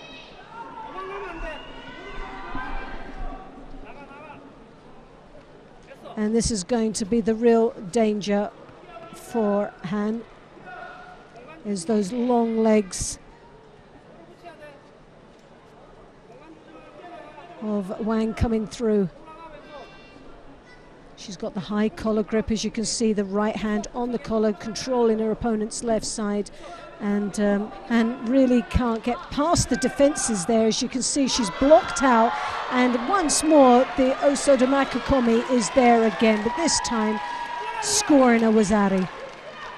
A much stronger attempt, a bit more precise in the entry of that attack. Now follows through into the Niwaza.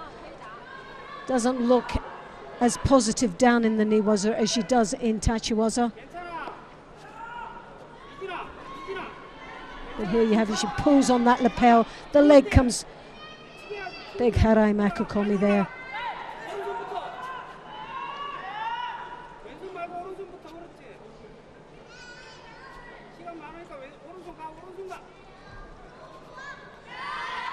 So Han now really has a battle on her hands. She tries to reach up. She draws her opponent's head down to her own height.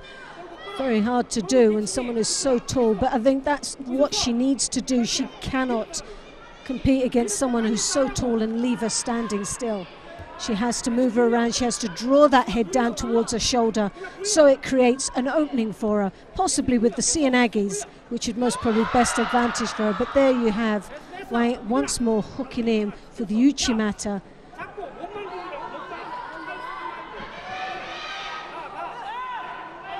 And there you have the score so far with the Wazari, the Harai Makakomi.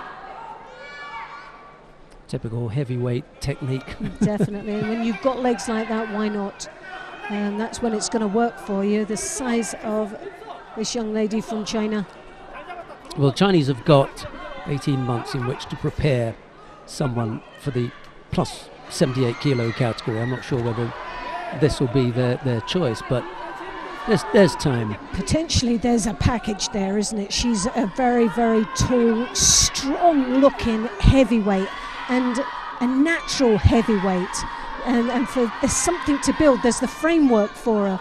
There's no doubt about it. For any coach to see someone like that walk through their door, they'd be rubbing their hands going, this has got potential.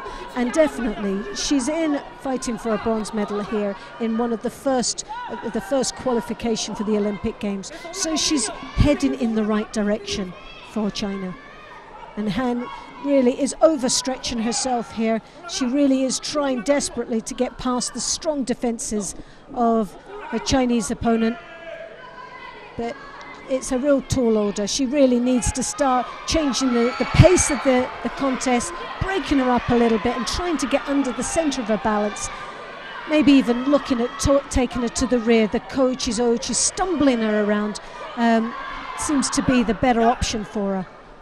We first saw Wang at the Junior World Championships back in 2011 in Cape Town. She was already a plus 78 kilo fighter then, and we didn't see her for another 6 years. She's back on the scene now. She picked up her silver medal at the Grand Slam in Paris. That's right. So, you know, you don't medal in Paris and not have something about you. So maybe that's where they're looking, the Chinese. 38 seconds left to go. Wang leads by that single score. I think the referee wants them properly tied up before we get back underway. Here we go. Well, Wang, as you can see, straight in on the defence, strong grip, keeping her opponent from actually trying to come back at her. Now, there's no Shidos on the board. You've got 28 seconds. Tactically, she can get away with it. She's got a first Shido. Now, the Makakomi once more, but they go down into ground. Vital seconds tick away to the advantage of Wang. Han desperately trying to get in there. She has changed the pace slightly, but there's a lot of effort going there, and it's not making much of a difference really of getting past the defences of Wang at all. She's running a big Uchimata there. That's one of the best techniques we've seen from her throughout this contest.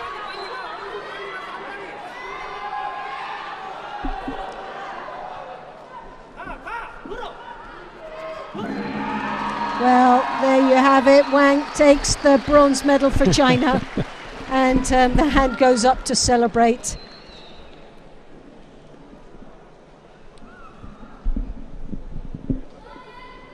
Single score from Wang Yan brings her the bronze medal. The Chinese are going to be happy they can celebrate again. They had a medal on the opening day with Wu Shugan in the under 52 kilo category, and then it's been 5th place, 7th place or thereabouts from each. But today they can celebrate a medal in one of their favourite weight categories, probably where they've had the most success with the plus 78 kilo category. I was just looking at some of the weights for the plus, and seeing where she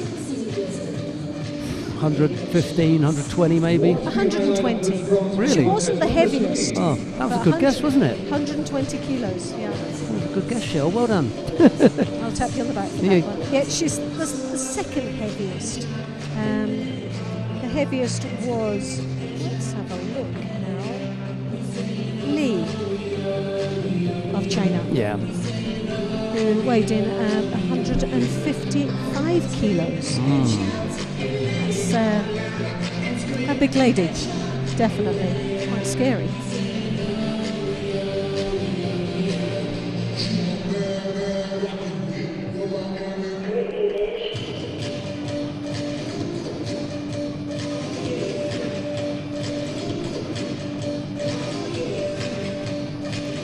We've got the second of the bronze medal contest coming up now. Maria Suelen Altherman of Brazil will face Anne Fatoumata Mbairo of France. It'll be Altherman in the white judogi, Mbairo in blue, and the referee in the middle for this one is Gostini Balas of Hungary. Here's Loretta. Well, what a difference in wins there. 101 wins to 17, well ranked 5th to 19th. Eltham really looks to be on that statistics as the stronger of the two.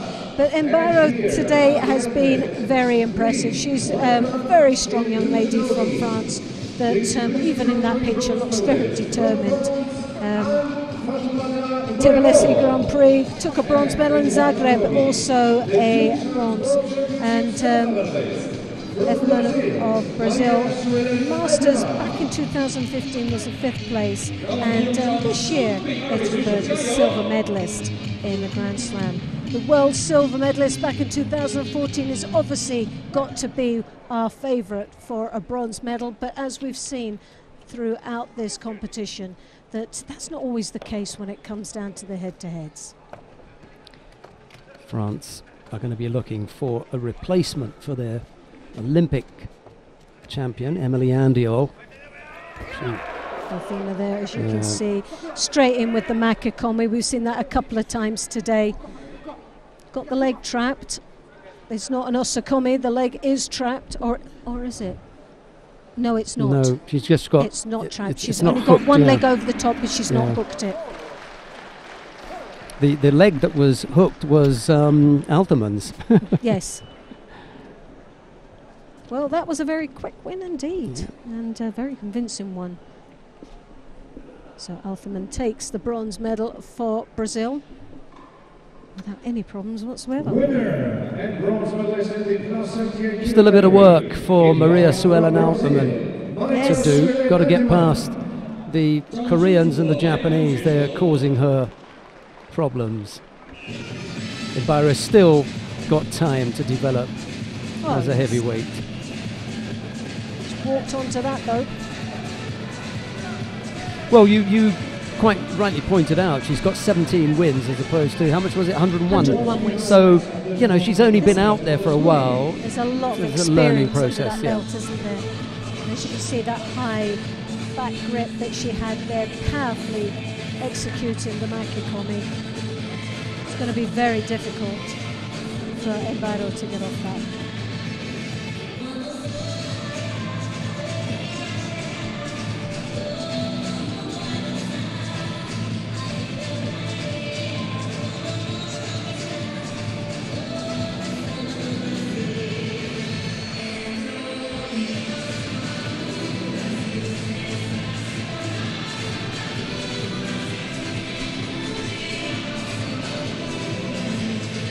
We come now to the final of the plus 78 kilo category. Kim Min-jong of the Republic of Korea faces Sone Akira of Japan. It will be Kim in the white judogi and Sone in blue. The referee in the middle for this one is birthday boy Everardo Garcia of Mexico.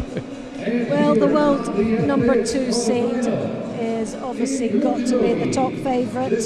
Kim, Masters champion, Grand Slam medalist, world bronze medalist. Going to be hard for Sone to defeat this young lady, but saying young, this is someone that's for Japan, that's up and coming, junior world champion in her own right, and Grand Slam bronze in Paris, bronze medalist, and also silver medalist in the Grand Slam in Tokyo.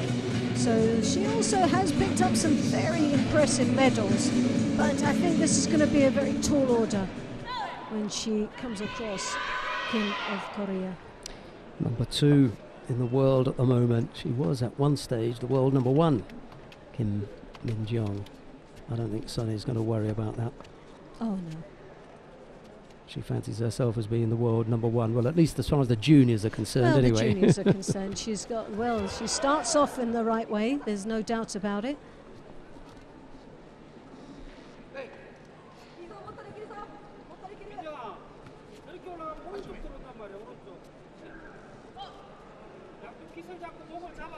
Circling motion, Japanese engaging in a different way rather than directly onto her opponent.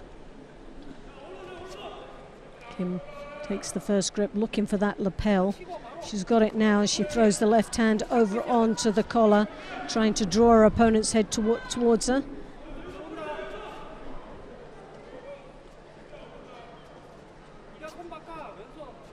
So I'm controlling that sleeve, as you can see, but while controlling. She's not engaging in an attack and classed more as defensive rather than attacking.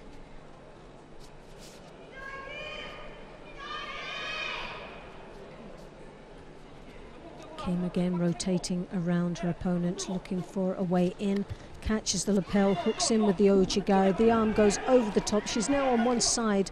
She has attacked. Ouchigari there from the Japanese as well. That was a good sign from Kim Min-jong, because she showed the referee that as soon as she got the hand on the same side, she put in an attack and then came back. Yes. The chances are is that without really thinking about it, he's going to realise, okay, she knows the rule. And there'll just be a split second longer that he'll give for when she goes over on that side, because he's seen her do it properly. Well, once again, you see a controlling hand on the lapel. That's her lifeline. She works off that, tries to throw the arms, but someone's got to get a penalty here and for passivity.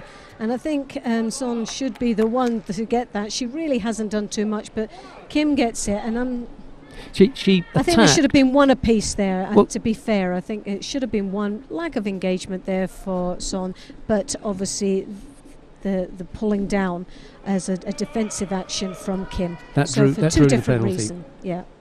But you're right. Sonne has been passive.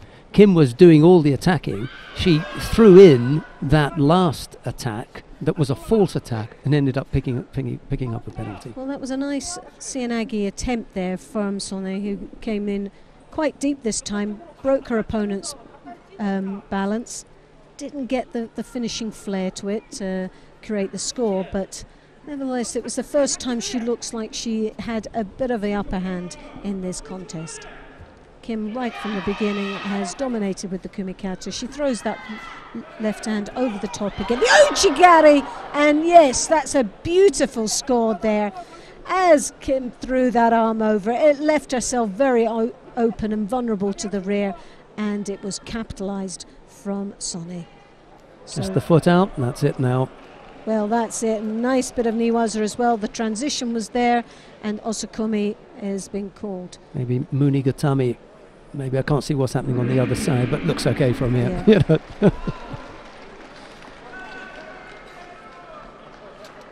Yep. Strong finish from Sonne Akira as she disposes of the world number 2. Well, that's a very good win for this young lady, and has got to build her confidence up for the next time we see her on the world circuit. So it'll be interesting to see and follow her in future events. Japan are totally spoilt now for choice in the plus 78 kilo category. They've got the junior world champion in there, and they've got another youngster who is number 3 in the world, Asahina Sara. So between the pair of them, you know, it's looking really good for Tokyo. In a country that doesn't have to qualify their positions, other than great performances, but in their own right they would qualify based on these type of performances and the results that they're gaining anyway. We'll have a look at the highlights, and then we'll be back with the awarding ceremony for the men in the under 100 kilo category.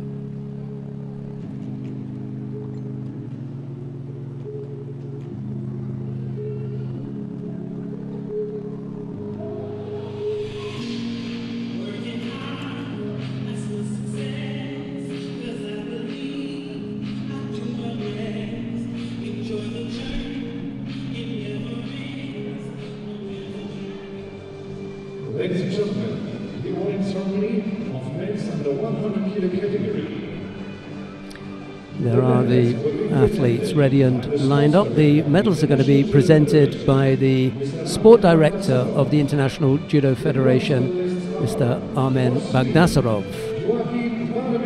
And for Japan, Nishiyama Gaiki.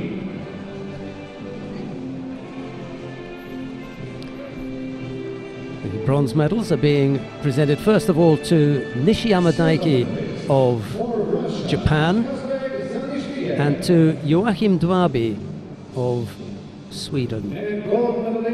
Silver medal goes to Kazbek Zankishiev of Russia. Well, the gold medal goes to Cho Guam of the Republic of Korea.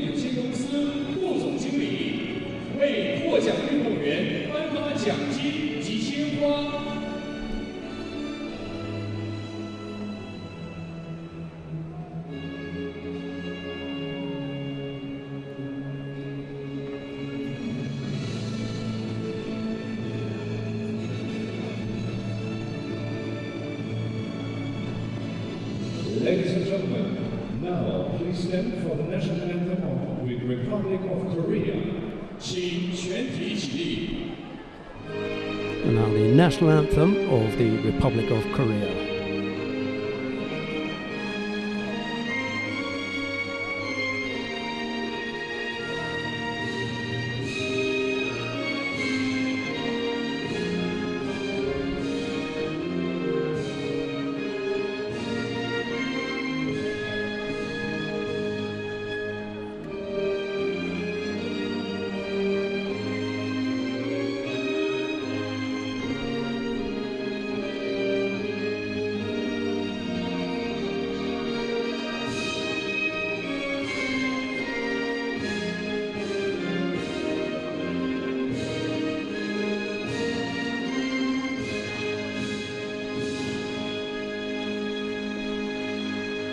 Thank you very much.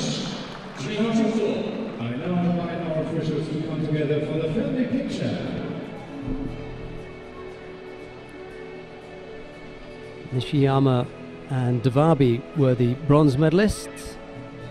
Zankishiev took the silver, but it was a smiling Cho who took the gold medal. We'll be back with the first of the bronze medal contests in the plus 100 kilo category in a moment.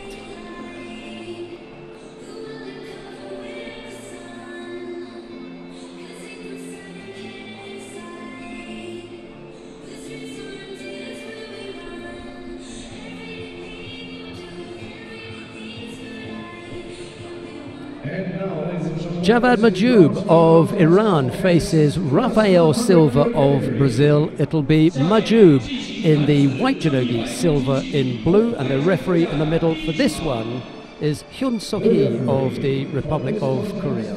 Well, when you can see the statistic there, no head-to-head, slightly younger Majoub there, but in the world ranking 16-5.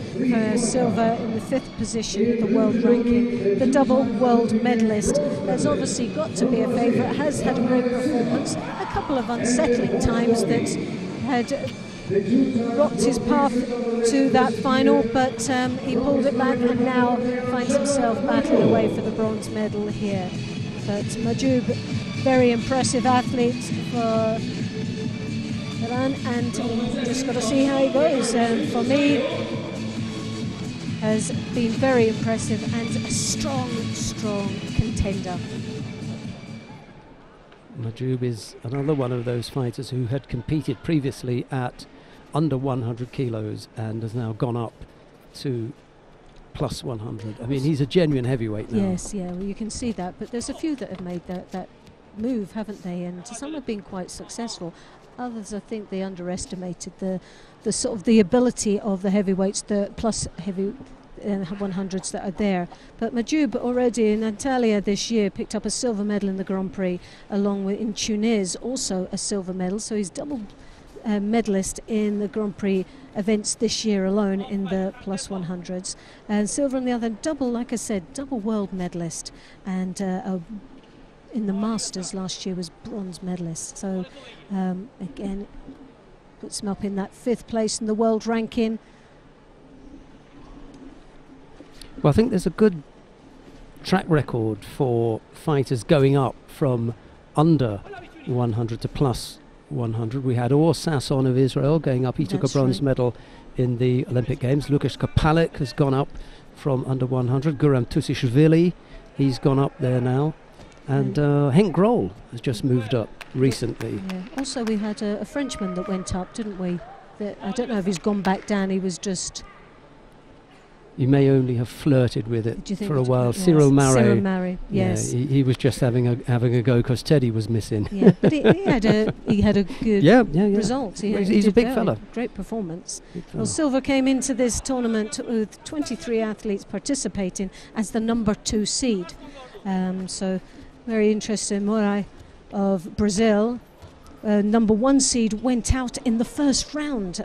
Well, I say the first round. It was the second round because he had a bye in the first round. And Naidan, who is in the final.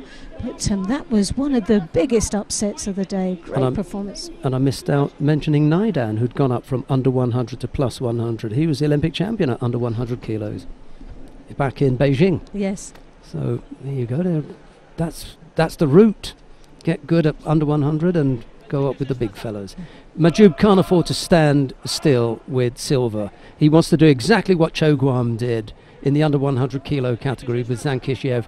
Keep him moving, keep him busy. That clock ticks over and you get to 4 minutes. Silva doesn't want to be anywhere near it after 4 minutes, and Majoub can take him, but he can't let him stand still. And that's definitely not. So you've got to break down the power of this big man from Brazil.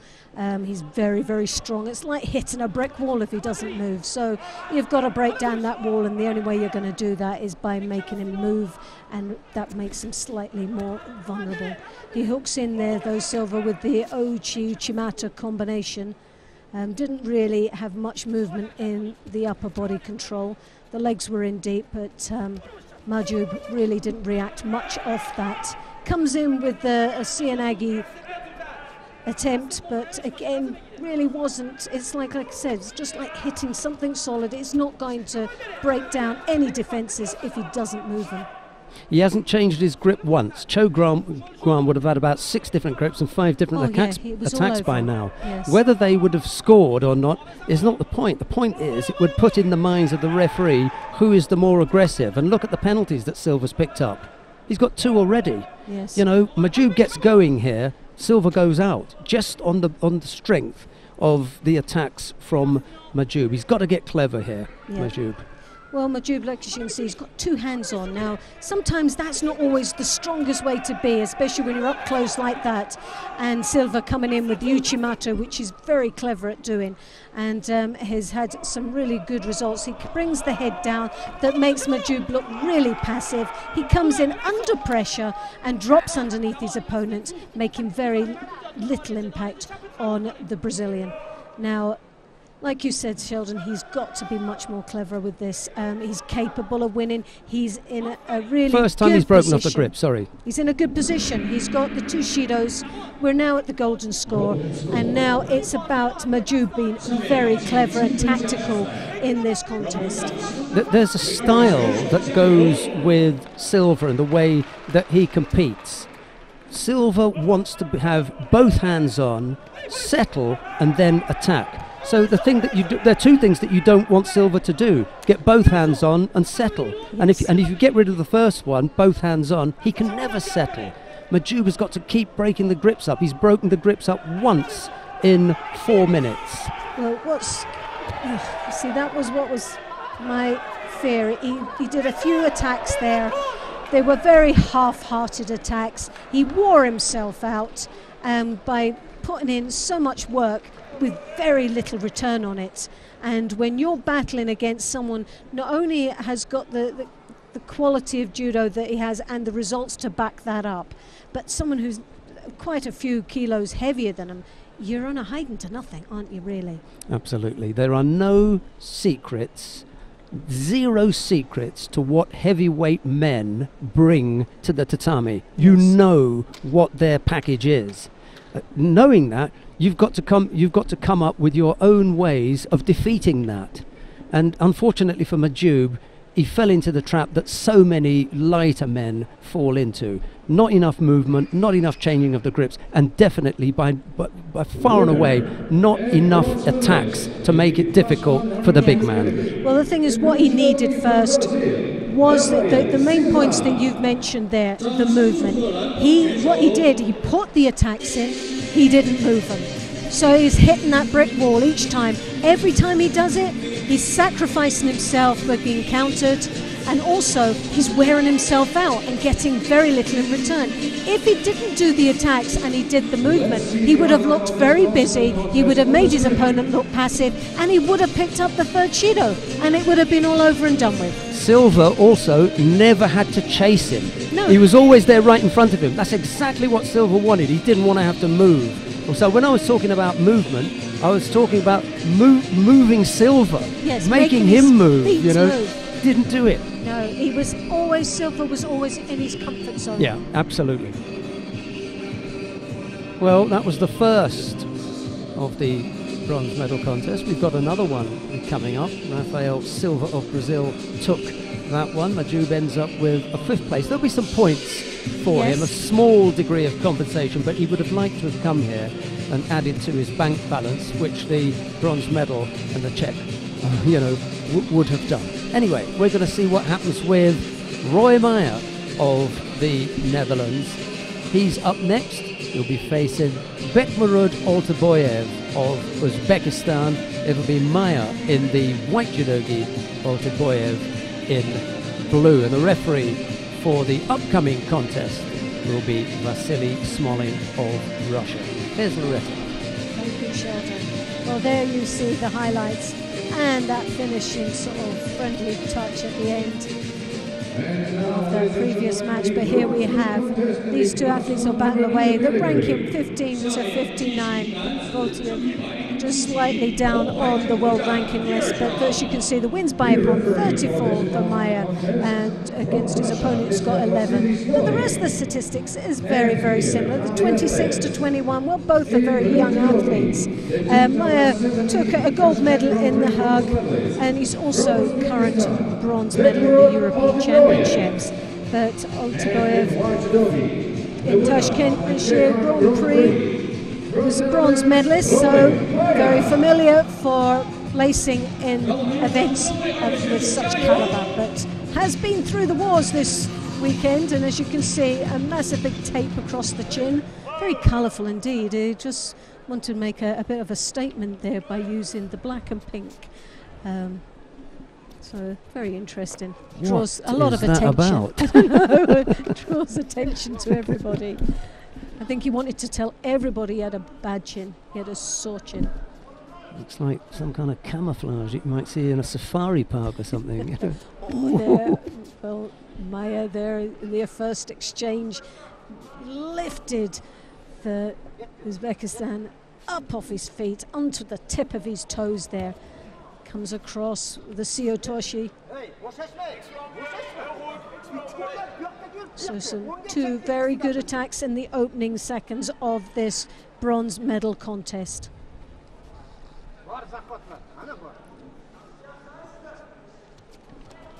Meyer had a single slip earlier on that put him down into the repechage, and then he won that and came through to the bronze medal. That's correct. He contest. Lost to Silva in the quarterfinals, and which was a shame, but his performance throughout the day has been very solid. He's a strong, but looking at him, we've seen him on the circuit for such a long time that you expect him to be a lot older than what he is. He's 26 years of age, and just to me, when you actually physically look at him, he does look a little bit older, but old before his time. He's just got that maturity about him in his judo.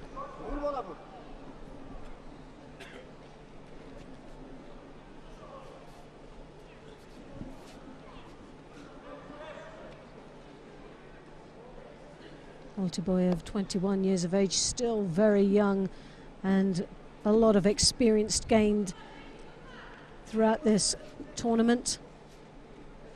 A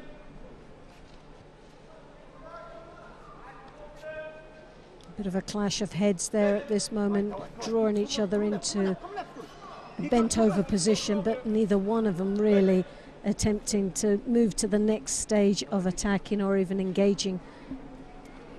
But Altaboyev taking the first Shido halfway through this contest with 2 minutes remaining now. Oh, Sodagari! Oh! Almost! Almost accounted there.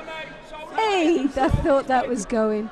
That was a lot to ask for a big man to come up with that kind of delicate footwork, wasn't it? He did. How he that was a little bit like a cat-like reaction. How he reacted so sharply against that attack, I'll never know. Jumping from right to left to attack with the left foot, that was a terrific bit of work from Oltiboyev. Unfortunately, he didn't catch him. Oltiboyev did very well there. That really was a threatening. There, the Sianagi.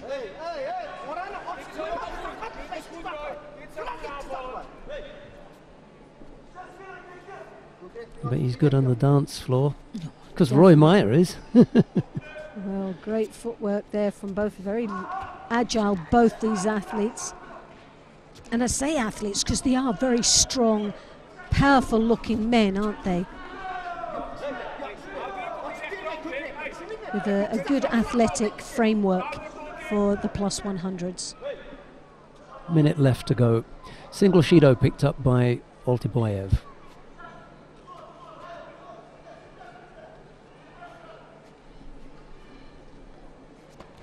Oltiboyev comes in for the Sianagi move once more. He's caught up on the sleeves.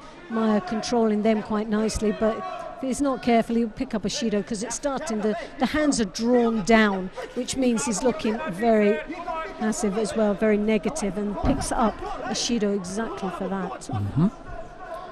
Well, spotted by Loretta. So you can see the inside things that sometimes we miss, having carried that out herself, I suppose. On many occasions. Yes. That's when the rules weren't as strict, so you could do it more. Blocked a few out in your time, have you? Too right, he did. Definitely. Last few seconds to go. If this continues, then we're going to have to go into golden score. Meyer's picked up that penalty, as Loretta was talking about, just for blocking there with that grip. And really, it was a silly one to do, because up until now... Oh!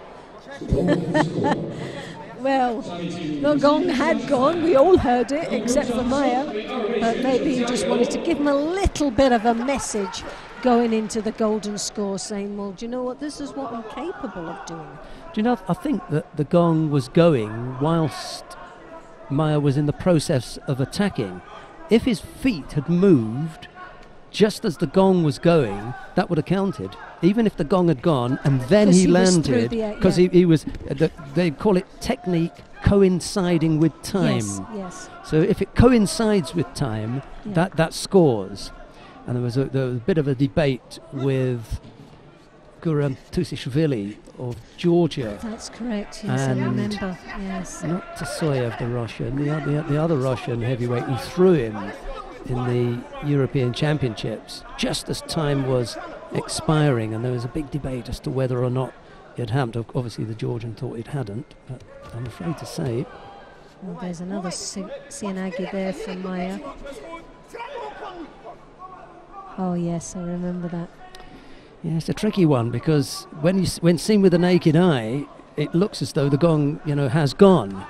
Anyway, he didn't throw him. That was the important thing for Oltiboyev. He avoided getting thrown, and we've already had a minute of golden score. Here's another effort, right-sided this time from Meyer, but Oltiboyev manages to block that one. He doesn't really look as though he's going to get involved in any near-ones. No, I don't think so. Oltiboyev has really been on the receiving end a lot more than he's actually been engaging in this contest.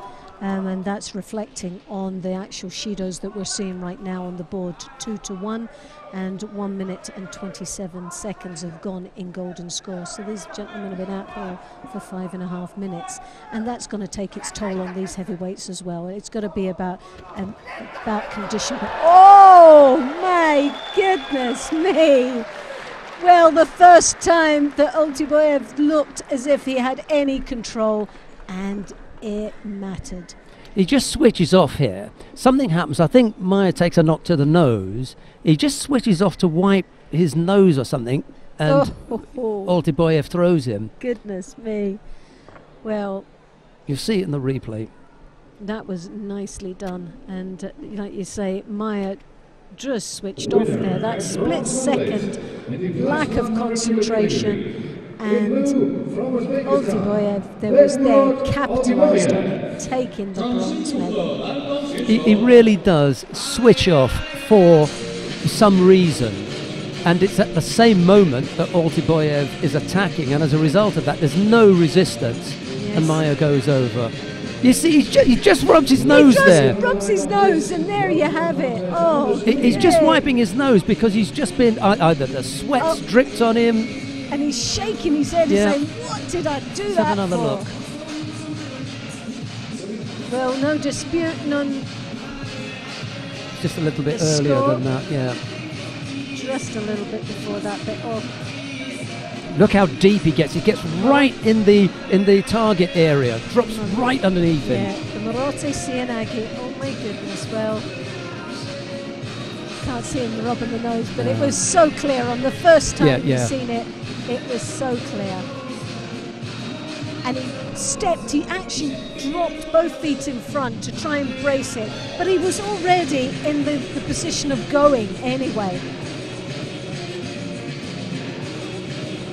Well, that brought a little bit of excitement to the end and a massive big smile to Oltiboyev that points over to his coach to say, "Any of those that doubted?" Well, we thought it wasn't going to be his day today, but just shows you it's never over. Well, we come now to the final of the plus 100 kilo category, and this will get the crowd going here because Naidan Tufshinbaya of Mongolia faces Olzibaya Durenbaya, also of Mongolia. It'll be Naidan in the white judogi, Olzibaya in blue, and the referee in the middle for this one is also a former heavyweight from France, Mathieu Bataille. There you go. Yes, and it really is for Bataille to see him out there refereeing is wonderful. And he's a good referee, there's no doubt about it. He probably fought Tufshinbaya. Most probably. This is him saying, "I'll get my back." But Naidan has, right from the beginning, has really impressed the crowd here today, and they've been behind him all the way.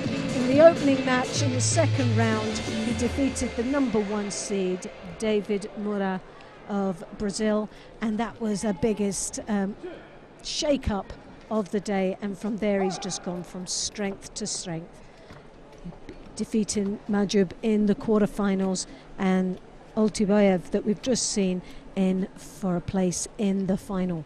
So be interesting to see if it can continue that success in for this gold medal.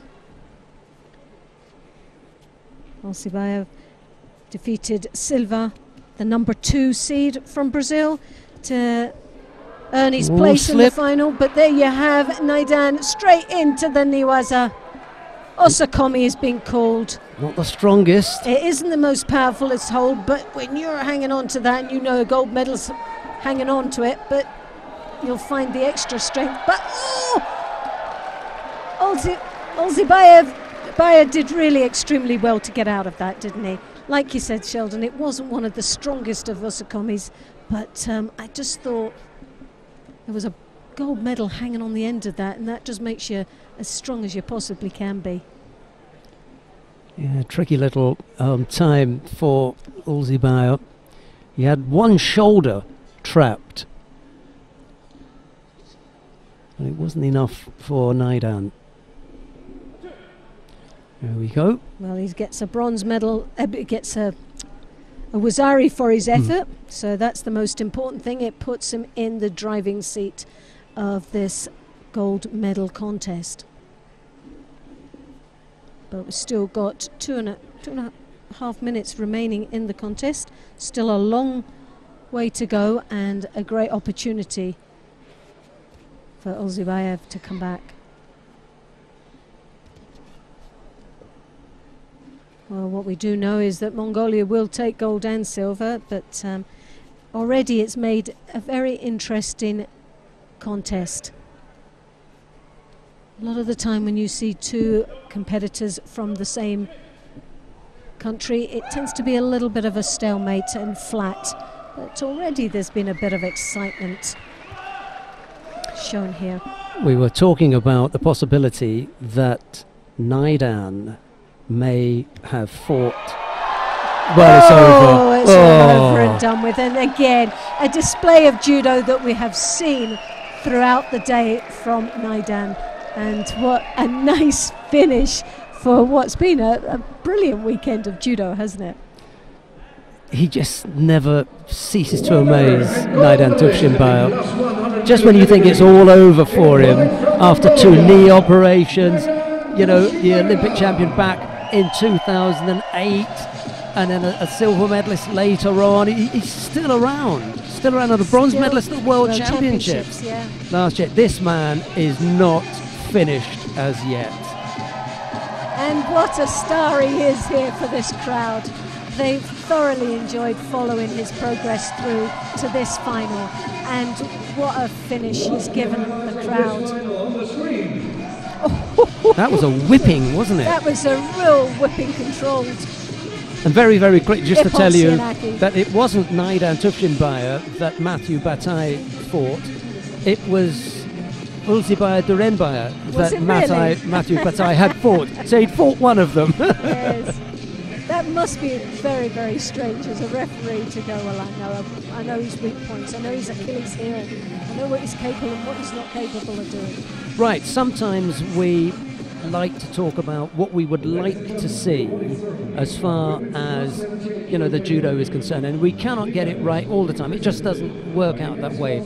But to finish on a beautiful ippon for our last contest of the day, we could not have asked for more. We'll be back in a minute with another highlights package for you, but we've got now the awarding ceremony for the women in the plus 78 kilo category, and the medals are being presented, when they can get them right, by the head sport director of the International Judo Federation, Vladimir Bart. He's just been given a hand there because the ribbons come off. Anyway, Maria Suellen Altherman has had her bronze medal presented to her, as does Wang Yan of China.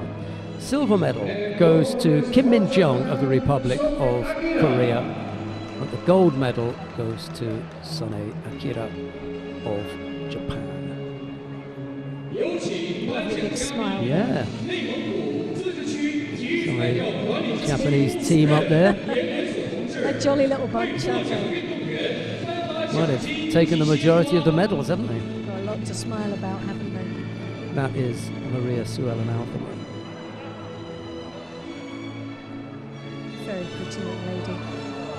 Wang Yan did a good job, didn't she? Or China took their second medal. Normal athlete, isn't she? So, Kim Min-jong. And Sone Akira. What's to say that we won't be seeing her in Tokyo in 2020? Well, she started off very well, hasn't she? She's made a mark on the first of the qualifying events. Abe and Kondo. And now the national anthem of Japan.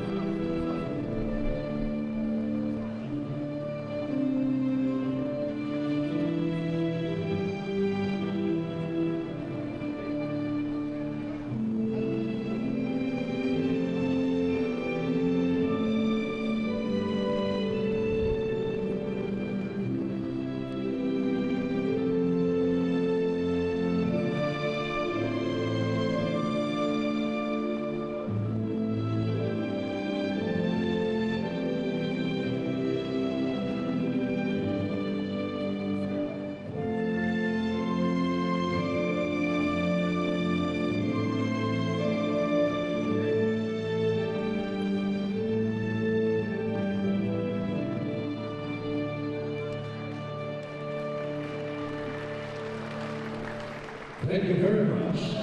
I now invite the officials to come together for the family picture. Yeah, I was thrown momentarily by the ribbon breaking on Wang's medal. First time I've ever seen that. Yeah, I've never seen that. Altherman and Wang were the bronze medalists. Kim took the silver and Sonny the gold medal. We're going to have a highlights package, some of the best action and the best ippons from today's judo, and then we'll be back with the awarding ceremony for the men in the plus 100 kilo category. Stay with us.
Ladies and gentlemen, the awarding ceremony of men's plus 100 kilo category.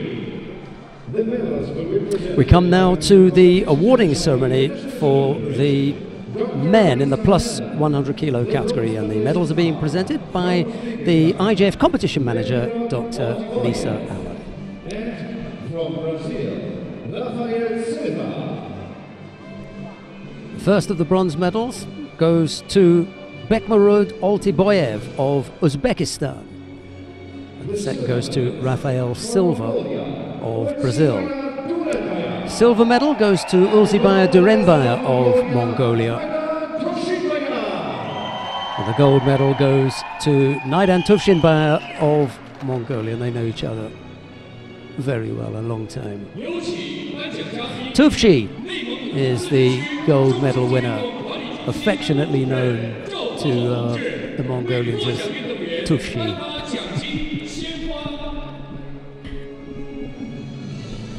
He's one of the nicest fighters on the circuit. They're actually a lovely team in general. Really. Yeah, always respectful. Very respectful indeed.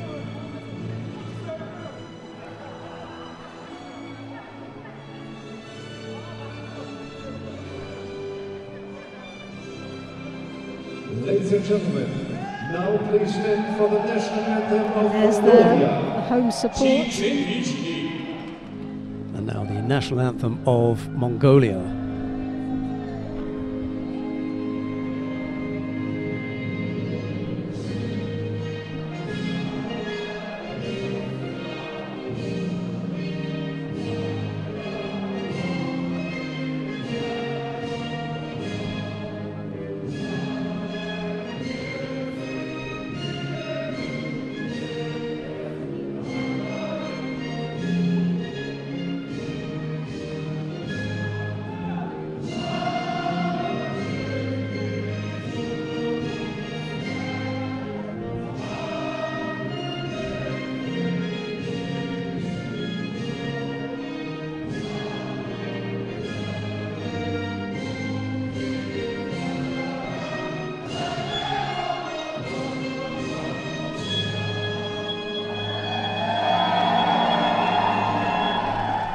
Well, one of the biggest cheers that we've heard for the 3 days that we've been here in Inner Mongolia. Definitely. A gold medal to...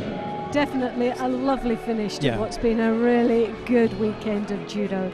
And it was just nice to have a beautiful finish like that.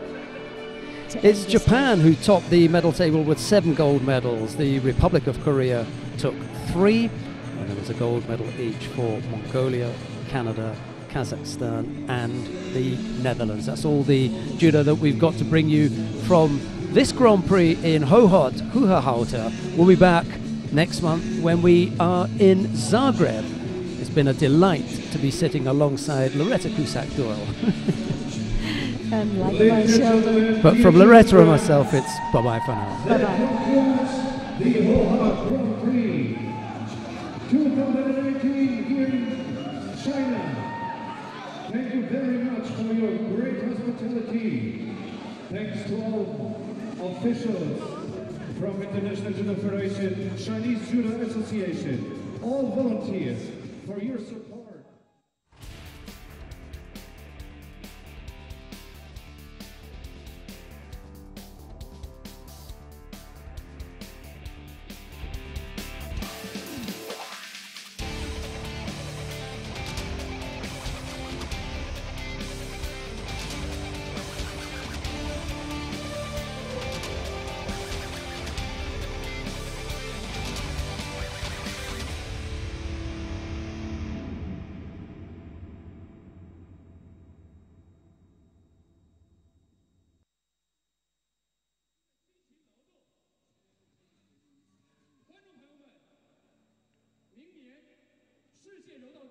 将继续落户青城，明年再见。